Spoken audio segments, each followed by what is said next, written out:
অবাক দৃষ্টিতে তাকিয়ে আছে আদ্রিজা শ্রাবণের মুখের দিকে। সে ভাবতেও পারেনি এই মুহূর্তে শ্রাবণের সাথে দেখা হয়ে যাবে বা শ্রাবণ তাকে ডাকবে। আদ্রিজা এক পলক শ্রাবণের দিকে তাকিয়ে তৎক্ষণাৎ চলে যেতে নিল। যতই হোক শ্রাবণকে সে ঘৃণা ছাড়া আর কিছুই করে না। আদ্রিজাকে যেতে দেখে আহত হল শ্রাবণ। পরক্ষণেই আদ্রিজার সামনে এগিয়ে যেতে যেতে বলল, একবার সরি বলারও সুযোগ কি দিবে না আমায়? সরি শব্দটা শুনতাই যেন পুরো দমে চমকে উঠল আদ্রিজা। হাঁটা থামিয়ে দিয়ে দাঁড়িয়ে পড়ল ওখানেই। আদ্রিজাকে দাঁড়াতে দেখে শ্রাবণও খানিকটা খুশি হয়ে হেঁটে গিয়ে দাঁড়িয়ে পড়ল আদ্রিজার মুখোমুখি। তারপর বলল, আমি তোমায় কিছু বলতে চাই আদ্রিজা। আদ্রিজা শুনল শ্রাবণের কথা, সাথে শ্রাবণের দিকে তাকিয়ে নীরব কণ্ঠে বলল, আমার সাথে এই মুহূর্তে আপনার কি কথা থাকতে পারে শ্রাবণ? আপনার মনে হয় না আপনার আমার কথা বলার সময় আরও আগেই শেষ হয়ে গেছে?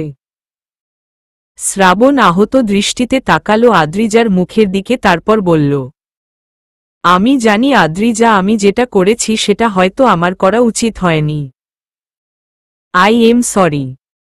হাসল আদ্রিজা। বলল, সরি? আপনার মনে হয় না আপনি খুব দেরি করে ফেলেছেন এই সরি শব্দটা উচ্চারণ করতে? শ্রাবণ ভেবে পায় না কি বলবে এখন। শ্রাবণের ভাবনার মাঝেই আবারও বলে উঠল আদ্রিজা, যাক গে, ওসব বাদ দিন, আগে বলুন তো হুট করে সরি শব্দটা কেন উচ্চারণ করলেন? হঠাৎ কি হলো আপনার? আদ্রিজার কথা শুনে খানিকটা উত্তেজিত কণ্ঠ নিয়ে বলে উঠল শ্রাবণ, আমি আমার ভুলটা বুঝতে পেরেছি আদ্রিজা। আসলে তুমি আমায় ছেড়ে চলে যাওয়ার পর থেকেই বুঝতে পেরেছি আমি নিজ অজান্তেই তোমায় ভালোবেসে ফেলেছিলাম। সেদিন রাতে তোমার সাথে ওই অভ্র ছেলেটাকে চা খেতে দেখে নিজের রাগটা কন্ট্রোল করতে পারিনি। আমি বুঝতে পারিনি আমি জেলাস ছিলাম। আমি ভেবেছিলাম আমি এমনি রেগেছিলাম আর সেই রাগ থেকে আদনানের সাথে তোমার বিয়ে ঠিক করলাম। আসলে আমি ভেবেছিলাম আদনানের সাথে তোমার বিয়ে ঠিক করে আদনান যখন যাবে না বিয়ে করতে তখন তোমার চরিত্র নিয়ে খানিকটা কথা উঠবে, লোকে তোমায় এটা ওটা বলবে, এতটুকুই চেয়েছিলাম। কিন্তু মাঝখান দিয়ে যে তোমার সাথে অভ্রের বিয়ে হয়ে যাবে এটা আমি ভাবতে পারিনি। পরে আমি ধীরে ধীরে বুঝতে পেরেছি আমি ভুল করেছি, কারণ আমি তোমার সাথে ভালোবাসার অভিনয় করলেও তুমি তো করনি। আমি মন থেকে তোমায় সরি বলতে এসেছি, আমায় কি একটা সুযোগ দেওয়া যায় না আদ্রিজা? আদ্রিজা চুপ রইল। নিশ্চুপে শ্রাবণের কথাগুলো শুনে শুকনো হেসে বলে উঠল সে, আপনার মনে হয় না আপনি খুব বেশি বেশি বলে ফেলছেন? আর ভুলে কেন যাচ্ছেন? আমি এখন বিবাহিত। আর কিসের সুযোগ চাইছেন আপনি? শুনুন, ভেঙে যাওয়া হৃদয় কখনো জোড়া লাগে না। আর এখন যে পরিস্থিতি তাতে কোনোদিন আর জোড়া লাগবেও না। যাই হোক, ভালো থাকবেন। আমায় কি ক্ষমা করবে না আদ্রিজা? ক্ষমা? কতজনের কাছে ক্ষমা চাইবেন আপনি? না জানি আমার মতো কত শত মেয়ের ভালোবাসা নিয়ে খেলেছেন আপনি। আপনাকে মেরে ফেললেও হয়তো আপনার ভুলের শোধ তোলা হবে না। আমার দেরি হয়ে যাচ্ছে, আমায় যেতে দিন। আর পারলে শুধরে যান, মেয়েদের ভালোবাসা নিয়ে খেইলেন না। একজনকেই ভালোবাসুন আর একজন নিয়েই সুখী থাকুন। বলেই আর এক মুহূর্ত দাঁড়াল না আদ্রিজা। তৎক্ষণাৎ চলে আসলো শ্রাবণকে পাশ কাটিয়ে। আর শ্রাবণ স্তব্ধ হয়ে তাকিয়ে থাকে আদ্রিজার যাওয়ার পানে। হয়তো সত্যি বড্ড ভুল হয়ে গেছে তার। জীবনের কিছু ভুলে মাসুল হয়তো সারা জীবনই দিতে হয়। কিছু ভুলের বারবার ক্ষমা চাইলেও শুধরে নেওয়া যায় না। মাঝে মানুষের ভুলে শাস্তিস্বরূপ হিসেবে মারা বা মেরে ফেলার চেয়েও ভয়ঙ্কর শাস্তি হল নিশ্চুপ থাকা। মাঝে মাঝে নিশ্চুপ থাকার যন্ত্রটাও একটা মানুষকে ভয়ঙ্করভাবে শেষ করে দেওয়ার ক্ষমতা রাখে। আমার চিঠিটা একবার পড়ে কেন দেখলি না অভ্র? বুক ভরা চাপা কষ্টটাকে দমিয়ে রেখে কথাটা বলে উঠল লাবণ্য অভ্রকে। আর লাবণ্যের কথা শুনে খানিকটা হতাশা ভরা গলাতেই বলে উঠল অভ্র, আই এম সরি। আমার সত্যি মনে নেই তোর চিঠিটার কথা। আসলে হুট করেই জীবনে এত কিছু ঘটে গেল যে আমার সত্যি তোর চিঠিটার কথা মনে ছিল না। লাবণ্য আরও হতাশ হয়ে শুকনো কণ্ঠে বলল, আমি কি তোর জীবনের সত্যি কোনো ইম্পর্টেন্স জিনিস ছিলাম না অভ্র? লাবণ্যের কথাগুলো আজ যেন কেমন একটু লাগছে অভ্রের কাছে। অভ্র বিস্মিত কণ্ঠে বলল, তোর কি কিছু হয়েছে? তোর কণ্ঠটা এমন কেন লাগছে লাবণ্য? তৎক্ষণাৎ উল্টোদিক ঘুরল লাবণ্য। চোখের পানি আর ধরে রাখা যাচ্ছে না তার। লাবণ্য উল্টোদিক ঘুরে তার চোখের পানিটা মুছে নিল, তারপর বলল, না কিছু হয়নি তো। তুই খুব রাগ করেছিস তাই না? সত্যি সরি দোস্ত, মন থেকে সরি। তুই দাঁড়া, আমি এক্ষুনি তোর চিঠিটা পড়ছি। বলেই নিজের টেবিলটার দিকে এগিয়ে গেল অভ্র। লাবণ্য চেয়েও আটকাতে পারেনি। গলা দিয়ে কেমন যেন সরি বের হতে চাইছে না আর। অভ্র ড্রয়ার খুলে লাবণ্যের চিঠিটা বের করল। খুলে পড়তে যাবে, এরই মাঝে লাবণ্য এগিয়ে গিয়ে ছো মেরে সেটা নিয়ে নিল, তারপর বলল, এটা আর তোকে পড়তে হবে না। আকস্মিক লাবণ্যের এমন কাণ্ডে চমকে উঠল অভ্র। পাল্টা কিছু বলতে যাবে, এরই মাঝে লাবণ্য বলে উঠল, আমায় কোনোদিনও ভালোবেসেছিলি অভ্র? লাবণ্যের কথাটা যেন ঝড়ের গতিতে ছুটে এলো অভ্রের কাছে। তৎক্ষণাৎ চমকে উঠল সে। এখন কি বলবে সে?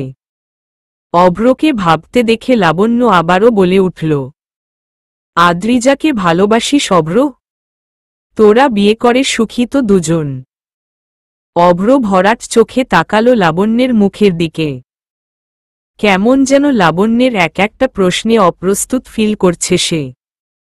অভ্র খানিকটা ভরকানো গলায় বলল, আচমকা এসব প্রশ্ন কেন করছিল লাবণ্য? তুই কি বুঝতে পারছিস না আমি এসব প্রশ্ন কেন করছি অভ্র? আমি সত্যি বুঝতে পারছি না তুই কি বলতে চাইছিস। কেন বুঝতে পারছিস না তুই? আমি তোকে ভালোবাসি অভ্র। সেই কলেজ লাইফ থেকে ভালোবেসে আসছি তোকে। তুই কি একটিবারও এই জিনিসটা বুঝতে পারিস নি কি করে এইভাবে হুট করে বিয়ে করে নিলি? বলতে বলতে কান্নায় ভেঙে পড়ল লাবণ্য। নিজেকে আর সামলাতে পারল না সে। আর অভ্র স্তব্ধ হয়ে বসে পড়ল সামনের চেয়ারে। এসব কি বলল লাবণ্য? লাবণ্য ভালোবাসে তাকে। এই কথাটা শোনার জন্য একটা সময় কতটা ব্যাকুল ছিল অভ্র। কিন্তু আজ যখন সেই কথাটা শুনল তখন কেন কোনো ভালো লাগার অনুভূতিটা কাজ করছে না অভ্রের মাঝে। উল্টো আরও খারাপ লাগা কাজ করছে গভীরভাবে। লাবণ্য তার কান্না থামিয়ে নিজেকে সামলে নিয়ে আবারও বলতে লাগল, এই চিঠিটায় আমি আমার ভালোবাসার কথাটাই লিখেছিলাম অভ্র। কিন্তু তুই তো পড়েই দেখলি না। আসলে আমি ভেবেছিলাম তুইও হয়তো আমার মতো আমায় ভালোবাসিস। কিন্তু আজ আমি বুঝতে পারছি তুই আমায় কখনো ভালোবাসিসনি। কারণ তুই যদি আমায় এক মুহূর্তের জন্যও ভালোবাসতিস তাহলে আদ্রিজাকে বিয়েটা করতি না। আমি জানি তুই কোন পরিস্থিতিতে পড়ে বিয়েটা করতে রাজি হয়েছিলি। কিন্তু আমি যতই পরিস্থিতির দোহাই দেই না কেন তুই আমায় সত্যিকার অর্থে ভালোবাসলে কোনো পরিস্থিতি কোনো কিছুর সাথে ম্যাটার করে না। তুই ভাবিস না আমি তোর আর আদ্রিজার গল্পের ভিলেন হতে এসেছি। তবে তুই যদি আদ্রিজার সাথে সত্যি সুখী না হোস তাহলে হয়তো। বলেও থেমে গেল লাবণ্য, আর কিছু বলতে ইচ্ছে হচ্ছে না তার। এদিকে অভ্র ভাবছে, গভীর ভাবনায় মগ্ন হচ্ছে সে। এই প্রশ্নের উত্তর তো আছে তার কাছে। কারণ কতক্ষণ আগেও তো অভ্র আদ্রিজাকে ভালোবাসি কথাটা বলতে নিয়েছিল। আর আদ্রিজাকে যেহেতু সে ভালোবাসে তাহলে লাবণ্যকে নিশ্চয়ই কোনোদিন ভালোবাসেনি সে। এতদিন ভালো লাগাকেই ভালোবাসা ভেবে ভুল বুঝেছিল অভ্র। অভ্র তাকালো লাবণ্যের চোখের দিকে। মেয়েটা আজ বড্ডি অগোছালো। অভ্র বসা থেকে উঠে দাঁড়ালো, সামনের পানি ভর্তি কাচের গ্লাসটা হাতে নিল সে। তারপর এগিয়ে গেল লাবণ্যের দিকে। তারপর বলল, এটা খা। লাবণ্য তাকালো অভ্রের মুখের দিকে। কিছুক্ষণ তাকিয়ে থেকে তৎক্ষণাৎ চোখ সরিয়ে অভ্রের হাত থেকে পানির গ্লাসটা নিল সে। ঢকঢক করে পানীয় খেল সবটা। অভ্র লাবণ্যের হাত ধরে বসিয়ে দিল সামনের চেয়ারে। তারপর বলল, লাঞ্চ নিশ্চয়ই করিস, নিয়ে আস, একসাথে খাবো। আদ্রিজার জন্য এনেছিলাম ঠিকই, তবে তুই যখন এসেছিস আর ও যখন চলে গেছে তখন না হয় তুই আমি মিলেই লাঞ্চটা সেরে নেই।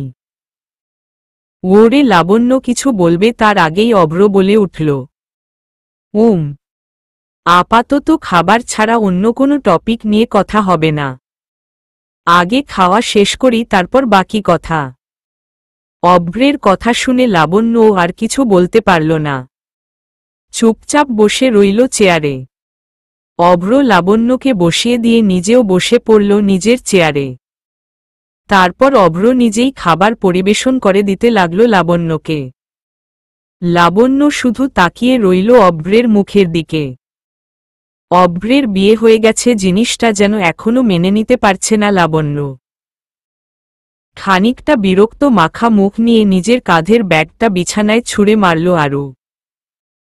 চরমভাবে বিরক্ত সে, আর এই বিরক্তির একমাত্র কারণ হল আশিক। আজ কতদিন পর আরু ভেবেছিল আশিকের সাথে দেখা হবে, কিন্তু আশিকের বাচ্চা আজও ভার্সিটি আসেনি। সেই সিলেট থেকে ফেরার পর থেকে এখন পর্যন্ত আশিকের সাথে আরুর দেখা হয়নি। কারণ আশিক কোথাও একটা গেছে, কোথায় গেছে তা নাকি ওর বাবা মাও জানে না। ফোন করলে তাও বন্ধ। সেই সিলেট বসে যে একটুখানি কথা হয়েছিল অতটুকি। এর মাঝে আর না দেখা হয়েছে না কথা হয়েছে। আরও ভেবেছিল আজ হয়তো আশিক ভার্সিটি আসবে, তাই আজ আদ্রিজা ভার্সিটি যেতে না চাইলেও সে গিয়েছিল, কিন্তু লাভটা কি হলো সেই তো আশিক গেল না। একবার আশিকের সাথে দেখা হোক, ওর এই নিরুদ্দেশ হওয়া হারে হারে বার করছি আমি। অস্থিরতায় মাথা কাজ করছে না আরুর। এইভাবে নিরুদ্দেশ হওয়া কি খুব দরকার ছিল? তুই কোথায় আছিস আশিক, প্লিজ সামনে আয়। আমার যে তোকে ছাড়া ভালো লাগছে না। বলতে বলতে বিরক্ত নিয়ে বসে পড়ল আরু বিছানায়। ভীষণ জোরে কান্না পাচ্ছে তার। আরু নিজেও বুঝতে পারছে না এতটা খারাপ কেন লাগছে তার। রাত ৯টা। খানিকটা খুশি মাখা মুখ নিয়ে বাড়ি ফিরল অভ্র। এক অদ্ভুত ভালো লাগা আর প্রশান্তিতা কাজ করছে তার মাঝে। এই মুহূর্তে দাঁড়িয়ে তার জীবনটাকে সব দিক দিয়ে একদম ঠিকঠাক মনে হচ্ছে। অবশেষে যেন নিজের মনটাকে বুঝতে পারল অভ্র। তার নিয়তিই যে তার জন্য সঠিক ছিল এটা বুঝতে পেরে আনমনেই মুচকি হাসল অভ্র। তপ্ত নিঃশ্বাস ছাড়ল অভ্র। এবার আদ্রিজাকে তার মনের কথাটা বলে দিতে পারলেই সব একদম পারফেক্ট ভেবেই বাড়ির ভিতর ঢুকল অভ্র। আশেপাশে তাকালো সে। সচরাচর এই সময় আদ্রিজা রান্নাঘরে থাকে। অভ্র আশেপাশে তাকাতে তাকাতে ছুটে চলছিল সামনে। এরই মাঝে অভ্রের মা এসে বলল, তুই এসেছিস অভ্র? ওরে অভ্র খুশি মাখা মুখ নিয়ে মায়ের দিকে তাকিয়ে বলল, হুম মা। ঠিক আছে, তুই ফ্রেশ হয়ে আয়, আমি তোর জন্য খাবার বাড়ছি। মায়ের কথা শুনে অভ্র বেশি না ভেবেই বলল, মা ডিনার পরে করব। আদ্রিজা কোথায়, ওকে বলো আমার জন্য ব্ল্যাক কফি বানিয়ে নিয়ে আসতে। প্রতি ওরে অভ্রের মা বলল, আদ্রিজা তো নেই। সঙ্গে সঙ্গে বুকটা যেন থমকে গেল অভ্রের। হতাশা ভরা কণ্ঠ নিয়ে বলল, নেই মানে কোথায় গেছে? ওর তো অফিস থেকে বাড়িতেই আসার কথা। আসলে ব্যাপারটা তা নয়, আদ্রিজার বাবা এসেছিল বিকেলে। আদ্রিজার মা নাকি একটু অসুস্থ, আদ্রিজাকে দেখতে চাইছিল, একমাত্র মেয়ে কিনা, তাই ওখানে গেছে। তোকে বলে যেত, কিন্তু আমি বারণ করেছিলাম। মায়ের কথায় যেন হাসি মাখা মুখটা নিমিষেই মলিন হয়ে গেল অভ্রের। যখনই ভাবে সবটা ঠিক করে নিজের এলোমেলো জীবনটাকে পুরোপুরি গুছিয়ে নিবে তখনই কিছু না কিছু ঘটে, সবটা জগা খিচুড়ি পাকিয়ে যায়। এই প্রথম যেন অভ্রের মাঝে আদ্রিজার প্রতি অভিমানের দেয়াল এসে ভর করল। যতই মা বারণ করুক না কেন আদ্রিজা তো পারত তাকে ফোন করে সবটা বলতে, সবটা বললে সে কি যেতে দিত না নাকি? এমনিতে দুপুরের আদ্রিজার ওইভাবে চলে আসাটা ঠিক নিতে পারেনি অভ্র। ভেবেছিল ফোন করবে, কিন্তু পরে ভাবল ফোনের চেয়ে সামনাসামনি কথা বলাই পারফেক্ট হবে, তাই আর ফোন করেনি। অভ্রের ভাবনাগুলো মাঝেই অভ্রের মা আবার বলে উঠল, আমি ব্ল্যাক কফি বানিয়ে নিয়ে আসবো অভ্র। ওরে গম্ভীর কণ্ঠ নিয়ে বলল অভ্র, না লাগবে না, আমি ফ্রেশ হয়ে আসছি, তুমি খাবার বাড়ো। বলেই তৎক্ষণাৎ চলে গেল অভ্র উপরে। আর অভ্রের মা ছেলের যাওয়ার পানে তাকিয়ে থেকে মুচকি হাসল। সে বুঝতে পেরেছে তার ছেলে বউয়ের ওপর অভিমান করেছে। এবার হয়তো একটু হলেও অভ্র বুঝবে আদ্রিজার শূন্যতা। নিকষ কালো অন্ধকারে ঘেরা চারপাশ। জানালার কার্নিশ দিয়ে বাহিরের ল্যাম্পপোস্ট বেয়ে আসছে মৃদু আলো। সেই আলোতে খানিকটা আলোকিত হচ্ছে অভ্রের রুমটা। চাঁদ মামা উঠেছে আকাশ জুড়ে, সেও সূর্যের কাছ থেকে পাওয়া আলো থেকে খানিকটা আলো দিচ্ছে অভ্রের রুমের দৃষ্টি দিয়ে। অভ্রের মন ভালো নেই, কতক্ষণ যাবৎ বিছানার এপাশোপাশ করছে সে। আদ্রিজা তার রুমে থাকার পর থেকে আজই প্রথম আদ্রিজা ব্যতীত নিজের রুমে শুয়েছে অভ্র। বলতে গেলে বিয়ের পর আজই প্রথম আদ্রিজা ব্যতীত বিছানায় শুল অভ্র। অভ্রের পুরো রুমটায় যেন শূন্যতা ধেয়ে আসছে খুব। অভ্র আর শুয়ে থাকতে পারল না, তৎক্ষণাৎ শোয়া থেকে উঠে বসল সে। পুরো রুমটায় চোখ বুলালো একবার। আদ্রিজা ব্যতীত রুমটা যেন খা খা করছে। অভ্র তার বুকে হাত দিল, একরাতেই যেন আদ্রিজার শূন্যতায় বুকটা চিন চিন করছে অভ্রের। হঠাৎই অভ্রের চোখ গেল তার ড্রেসিং টেবিলটার কাছে আদ্রিজার পুচকে কিটিটার দিকে। চুপচাপ মনমরা হয়ে বসে আছে সেটা, হয়তো অভ্রের মতো একেও কিছু বলে যায়নি আদ্রিজা। সিলেট থেকে ফিরেই আরু গিয়ে আদ্রিজার বাড়ি থেকে নিয়ে আসে কিটিকে। অভ্র বেশি না ভেবে বিছানা থেকে নামল, তারপর এগিয়ে গেল কিটির দিকে। কিটি চুপচাপ বসে বসে ঝিমাচ্ছিল। অভ্র এগিয়ে গিয়ে দুহাতে জড়িয়ে ধরে কোলে তুলে নিল কিটিকে। এতে প্রথমে খানিকটা চমকে উঠল কিটি। ঘুমটা উধাও হয়ে গেল নিমিষেই। অভ্র কিটির পিঠে হাত বুলাতে বুলাতে বলে উঠল, জানিস তো কিটি, জীবনে প্রথমবার কারো না থাকার শূন্যতা ফিল করছি আমি। আচ্ছা, ব্ল্যাকবেরির কি আমার কথা একবারও মনে পড়ছে না? এখন পর্যন্ত একটাও ফোন করেনি, দেখেছিস কতটা স্বার্থপর মেয়েটা। তবে আমি বুঝতে পেরেছি লাবণ্যকে দেখেই হয়তো ও ফোন করছে না আমায়। কিন্তু ওই ভীতু কাঠবিড়ালিকে বুঝাবো কি করে আমি লাবণ্য নয়, তাকে মন দিয়ে বসে আছি আনমনে। সেই প্রথম দিন দেখা হওয়া ব্ল্যাকবেরির একদম সাদাসিধা সাজে, ব্ল্যাক শাড়ি, চোখে চশমা, একদিকে বিনুনি করা চুল, হাতে কাচের চুড়ি। সেদিন ওর ওই সাজ দেখেই আনমনেই ওর নাম দিয়েছিলাম ব্ল্যাকবেরি। হুট করেই নামটা ঠোঁটে চলে আসায় বলে ফেলি। আদ্রিজাকে আমার শুরু থেকেই ভালো লাগত। এরপর নানাভাবে নানা সময়ে নানা জায়গায় ওর সাথে আমার সাক্ষাৎ, সেই যে হোটেলে বসে হুট করে প্রপোজ করার মুহূর্তে ওর দরজার সামনে দাঁড়ানো, আমার আংটিটা সুইমিং পুল থেকে উঠাতে গিয়ে দুজন হুমড়ি খেয়ে পড়ে যাওয়া, আমার গাড়ির জন্য ওর গায়ে কাদা লাগা, আমার রুমাল ওকে দেওয়া। জানিস তো কিটি, আমি আমার নিজের জিনিস কাউকে দেওয়া পছন্দ করি না, কিন্তু সেদিন কি হয়েছিল জানি না, হুট করেই রুমালটা দিয়ে বসি আদ্রিজাকে, কোনো দ্বিধাই কাজ করেনি সেদিন। তারপর রেস্টুরেন্টে মিট, ঝড় বৃষ্টির রাতে গাড়ি খারাপ হওয়া, আমরা একটা ছোট্ট বন্ধ হওয়া দোকানের ভিড়ে একসাথে আশ্রয় নেওয়া, সকালে ফুরফুরে শীতল ভেজা পরিবেশে একসাথে ব্রিজের ওপর দাঁড়িয়ে চা খাওয়া, তার আগে ব্রিজ ওপর ওঠাতে গিয়ে কাছাকাছি হওয়া। সবই যেন আজ চোখের সামনে ভাসছে। আমি বুঝতে পারিনি এই সকল ঘটনা ঘটার মাঝে কখন যে আমি আদ্রিজাকে ভালোবেসে ফেলি।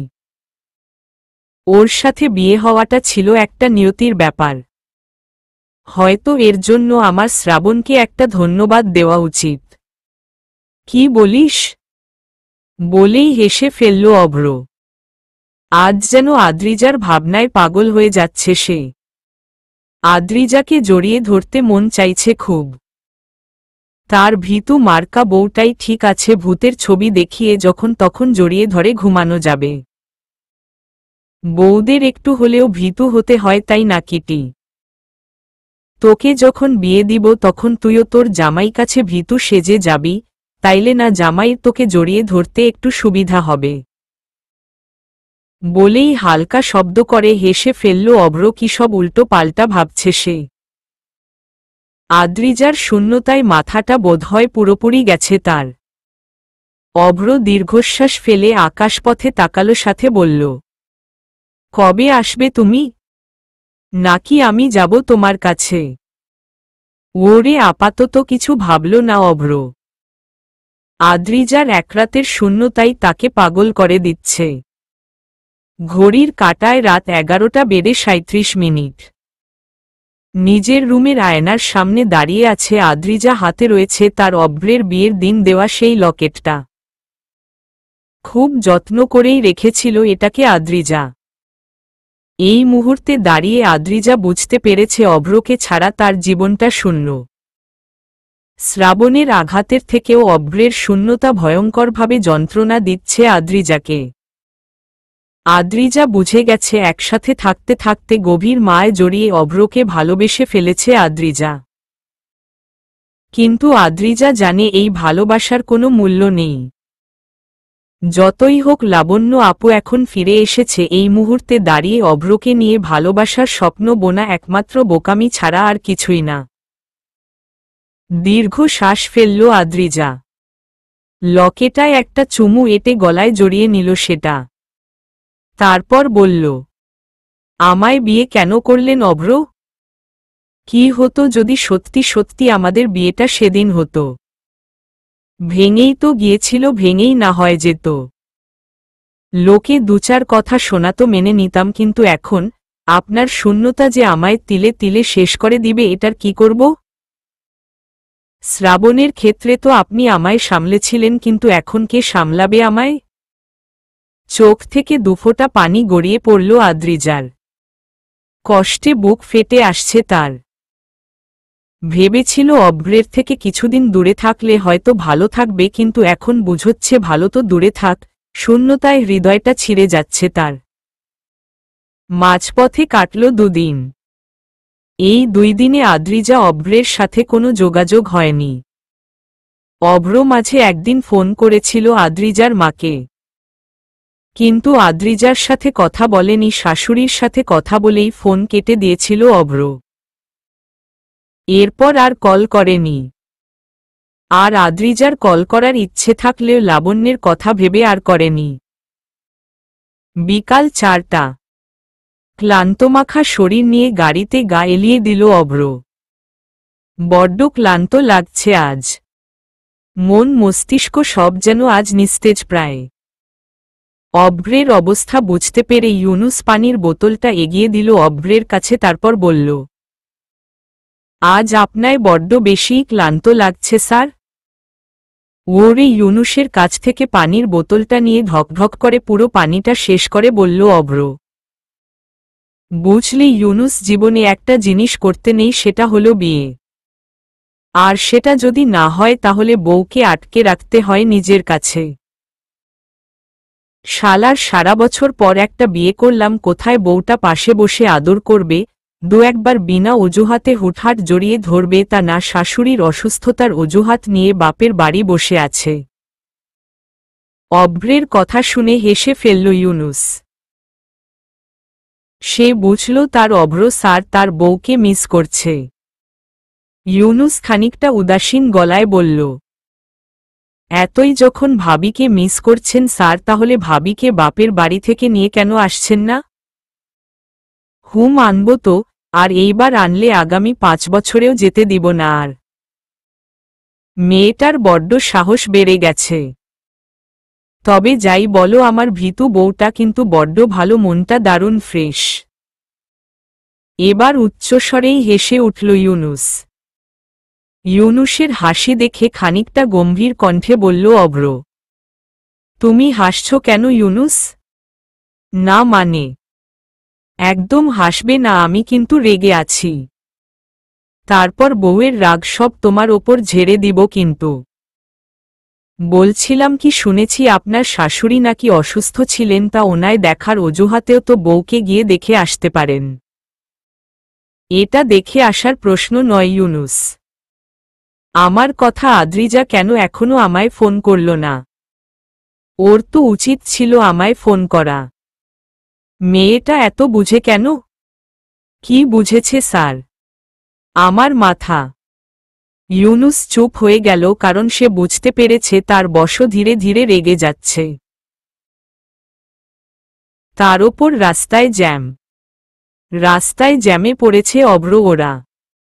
প্রায় 10 মিনিট হয়েছে তারা জ্যামে আটকে আছে। এর জন্য হয়তো আরও বেশি রেগে যাচ্ছে অভ্র। এমন সময় হঠাৎই হুট করেই কোথা থেকে তুষার এসে সোজা ঢুকে পড়ল, গাড়ির ভিতর বসল, অভ্রের পাশ দিয়ে বলল, হেই ব্রো, কেমন আছিস? হুট করেই তুষারকে গাড়িতে ঢুকতে দেখে খানিকটা চমকে উঠল ইউনুস অভ্র দুজনেই। অভ্রই আগে বলে উঠল, হুট করে তুই কোথা থেকে এলি? এসেছি তো ভার্সিটি থেকে। ভার্সিটি? এই বিকেলবেলা ভার্সিটিতে কেন গিয়েছিলি? গিয়েছিলাম একটা কাজে। তা তুই কোথা থেকে ফিরছিস আর কোথায় যাচ্ছিস? আমি মিটিং সেরে বাড়ি ফেরার উদ্দেশ্য রওনা হচ্ছি। এবার তুষার খানিকটা সিরিয়াস গলায় বলল, ললিতা সরি লাবণ্য সেদিন তোর অফিসে গিয়েছিল তাই না? অভ্র দীর্ঘ শ্বাস ফেলে বলল, হুম গিয়েছিল। কিছু বলেছে তোকে? হুম বলেছে তো, অনেক কিছু। বলেই তুষারকে সব খুলে বলল অভ্র। তুষারও সবটা শুনল, কারণ সেও জেনেছিল লাবণ্য নাকি অভ্র ভালোবাসত সেই কলেজ লাইফ থেকে। এটা তুষার অভ্রের বিয়ে হওয়ার পরই জেনেছিল। তুষার দীর্ঘ শ্বাস ফেলে বলল, তারপর কি ভাবলি তুই? ভেবেছি অনেক কিছুই, তবে তোকে বলবো না। অভ্রের কথা শুনে তুষার বলে উঠল, বলবি না কেন? ওরে অভ্র কিছু বলবে, এরই মাঝে ফুটপাতের রাস্তা দিয়ে ঈশান আর আদ্রিজাকে একসাথে হেসে হেসে কথা বলতে বলতে যেতে দেখে মুহূর্তের মধ্যে রাগে আগুন হল অভ্র। যে মেয়ের জন্য সে ডিপ্রেশনে পড়ে কেঁদে নিয়ে দীর্ঘ শ্বাস ফেলে দিন পার করছে, সেই মেয়ে নাকি অন্য ছেলের সাথে হেসে হেসে কথা বলে হেঁটে যাচ্ছে। অভ্রকে চুপ থাকতে দেখে আবারও বলল তুষার, কি হলো, কিছু বলছিস না কেন? তুষারের কথা শুনে আর বেশি দেরি না করে তৎক্ষণাৎ গাড়ির দরজা খুলতে খুলতে বলল অভ্র, আমি একটু আসছি। বলেই তুষারকে কিছু বলার সুযোগ না দিয়েই চলে গেল অভ্র। আর তুষার জাস্ট হা হয়ে তাকিয়ে রইল অভ্রের যাওয়ার পানে, যেন কি হলো সব তার মাথার উপর দিয়ে গেল। তুষার তাকিয়ে আছে, অবাক দৃষ্টিতে তাকিয়ে আছে অভ্রের যাওয়ার পানে। কারণ সে দেখতে চাইছি অভ্র ঠিক কোথায় যাওয়ার জন্য পা বাড়িয়েছে। আজকে তুমি না থাকলে কিন্তু সত্যি সত্যি টমেটো বেডায় আমায় ঠকিয়ে দিয়ে চলে যেত ঈশান ভাইয়া। খানিকটা ভারাক্রান্ত গলায় কথাটা উঠল আদ্রিজা ঈশানকে। আর আদ্রিজার কথা শুনে ঈশানও বলে উঠল, তা তো দেখতেই পাচ্ছি। সত্যি কোনটা ভালো টমেটো আর কোনটা পচা সেটার তফাতে আজও বুঝলি না আদ্রিজা? মাথা চুলকে হাসল আদ্রিজা। আসলে কতক্ষণ আগেই হালকা পাতলা বাজার করতে এসেছিল আদ্রিজা। আর তখনই একটা টমেটো বিক্রেতার দোকানে বসে ঈশানের সাথে দেখা হয়। ঈশানও কিছু কিনতে এসেছিল ওখানে। ঈশান দেখছিল আদ্রিজাকে টমেটো বিক্রেতা কিছু পচা টমেটো ভালোগুলোর ভিড়ে দিচ্ছিল, আর তখনই সেই ক্ষেত্রে প্রতিবাদ জানায় ঈশান। আর তা নিয়েই হাসাহাসি হচ্ছে দুজনের মাঝে। এরই মাঝে হঠাৎই তাদের সামনে এসে দাঁড়ালো অভ্র। হুট করেই অভ্রকে সামনে এসে দাঁড়াতে দেখে খানিকটা ভরকে গেল আদ্রিজা। থমথমে গলায় বলল, আপনি এখানে এই সময়? ওরে গম্ভীর কণ্ঠে বলল অভ্র। আমি এখানে কি করছো তুমি? রাগান্বিত চেহারা নিয়ে একটা রেস্টুরেন্টে ঢুকল আরু। তার কাছে খবর আছে আশিকের বাচ্চা আজ কোনো মেয়ের সাথে নাকি রেস্টুরেন্টে খেতে এসেছে, তাই জন্মের খাবার খাওয়াতে এসেছে আরু। আজ আশিকের একদিন কি তার একদিন। শালায় বহুত জ্বালান জ্বালাচ্ছে কিছুদিন যাবৎ, আজ সেই সবকিছু শোধ নিবে আরু। কতক্ষণ এদিক ওদিক চোখ বুলাতেই একদম মাঝখানে সারিতে একটা মেয়ের সাথে বসে থাকা আশিকের দিকে চোখ থেমে গেল আরুর। মুহূর্তের মধ্যে তার রাগান্বিত চেহারা আরও তেলেবেগুনে জ্বলে উঠল। আরু হন হন করে এগিয়ে গেল আশিকের দিকে। 5-10 কিছু না ভেবেই ফট করে ভরা রেস্টুরেন্টের ভিড়ে আশিকের কলার চেপে ধরে বলল সে, শালা, বান্দর, অসভ্য, ছাগল, বেয়াদব, ভার্সিটি না গিয়ে এখানে বসে বসে গেলা হচ্ছে তোকে আজ জন্মের খাবার যদি না খাওয়াইছি তাহলে আমার নামও আরু না। চোখ বড় বড় করে তাকিয়ে আছে আশিক আরুর মুখের দিকে, এ কোনো আরুকে দেখছে সে। নিজের অনুভূতিগুলো লুকিয়ে রাখতে যে মেয়ের থেকে দূরে দূরে থাকছে, সেই কি না হাজির আজ। আশিক নিজেকে সামলালো, তারপর আশেপাশে তাকিয়ে বিষণ্ণ মাখা কণ্ঠে বলল, এসব কি করছিস তুই? এটা রেস্টুরেন্ট ভুলে গেলি নাকি? আরও আশিকের কথাটায় তেমন পাত্তা না দিয়ে আরও শক্ত করে আশিকের কলার চেপে ধরে বলল, নিকুচি করেছে তোর রেস্টুরেন্টের? তুই আগে বল, তুই ভার্সিটি না গিয়ে এখানে বসে গেলছিস কেন? আর এই মেয়েটা কে? সামনের মেয়েটির দিকে তাকিয়ে আরুর কাণ্ডে আরও বিস্মিত হল আশিক। নিজের কলার থেকে আরুর হাতটা ছাড়িয়ে বলল, চল বাহিরে চল, আমি তোকে বাহিরে গিয়ে সব বলছি। বাহিরে কেন? এখানে বললে কি সমস্যা? কি সমস্যা তুই বুঝতে পারছিস না এখানে কত মানুষ? বলেই সামনের মেয়েটিকে ইশারা করে বলল, ভয় পেও না, ও আমার ভার্সিটির ফ্রেন্ড, তুমি একটু বসো, আমি এক্ষুনি আসছি। বলেই তৎক্ষণাৎ আরুকে নিয়ে রেস্টুরেন্ট থেকে বের হল আশিক। আর আরু হা হয়ে তাকিয়ে আশিকের কাণ্ডে। মেয়েটাকে এমন তুমি তুমি করে বলার বিষয়টা যেন তার হজম হচ্ছে না, রাগ হচ্ছে খুব। আশিক আরুকে ধরে রেস্টুরেন্টের বাহিরে দাঁড় করালো, তারপর বলল, এবার বল তো এইভাবে রেগে আছিস কেন? আশিকের কথা শুনে চোখ মুখ কুঁচকে এলো আরুর। খানিকটা রাগান্বিত গলায় বলল, রেগে আছি মানে? তুই বুঝতে পারছিস না কেন রেগে আছি? আরুর কথা শুনে আশিক অবাক হয়ে বলল, আমি বুঝবো মানে? আমি বুঝবো কেমনে? বেশি কথা বললে দাঁত একদম ভেঙে দিব বলে দিল ম।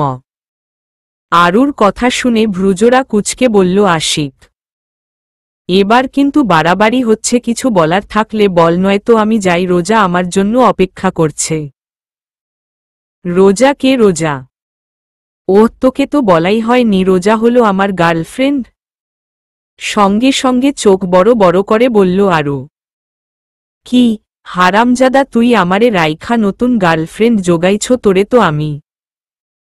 বলেই পুনরায় আশিকের কলার চেপে ধরল আরু। আরুর কাণ্ডে চোখ বড় বড় করে বলল আশিক, আরে আরে কি করছিস? আর তোরে রাইখা মানে তুই আমার গার্লফ্রেন্ড নাকি? আমি তোর গার্লফ্রেন্ড না, আমি তোর বউ। কি? তোর কথার আগামাথা কিছু বুঝচ্ছি না আমি।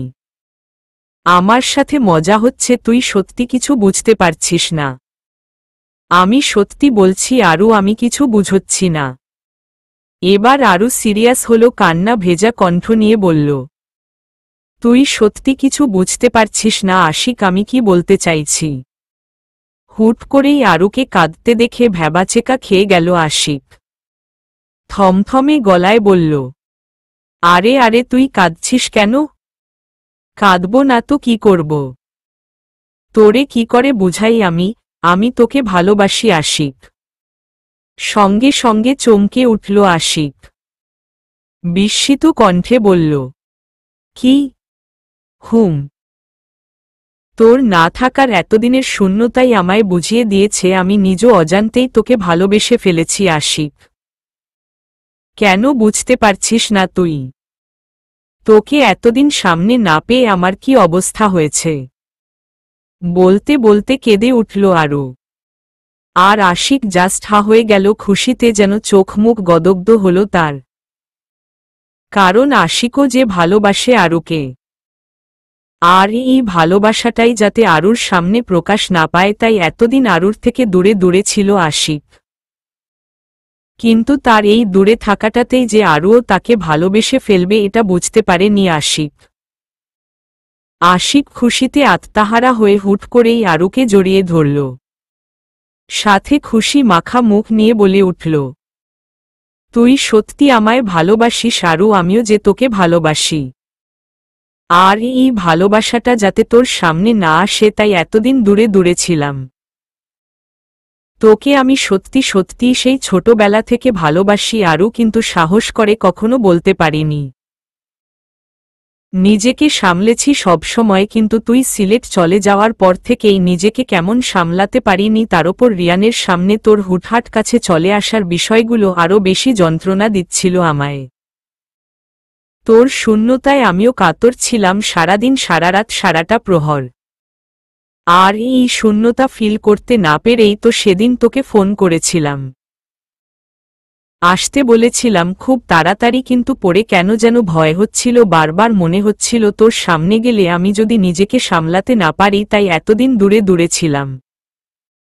আশিকের সব কথাই মন দিয়ে শুনল আরু।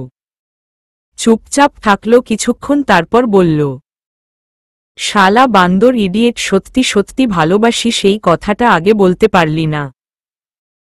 আরুর কথা শুনে আরুকে ছাড়ল আশিক। তারপর বলল, আমনেও বা কোনো গরুর গোঙালে ঘাস দিতেছিলেন এতদিন আরও আগে বলতে পারোনি তুমি আমায় ভালোবাসো? কোথাও শুনেছিস মেয়েরা আগে প্রপোজ করে? ইডিয়েট। একদম ইডিয়ট বলবি না বলে দিল ম।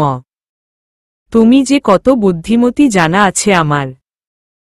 আর কোথায় লেখা আছে যে সবসময় ছেলেদেরই আগে প্রপোজ করতে হবে বান্দরের বউ? তুই কিন্তু এখন বারবারই করছিস। এই নিয়ে লেগে গেল দুজনের মাঝে ঝগড়া।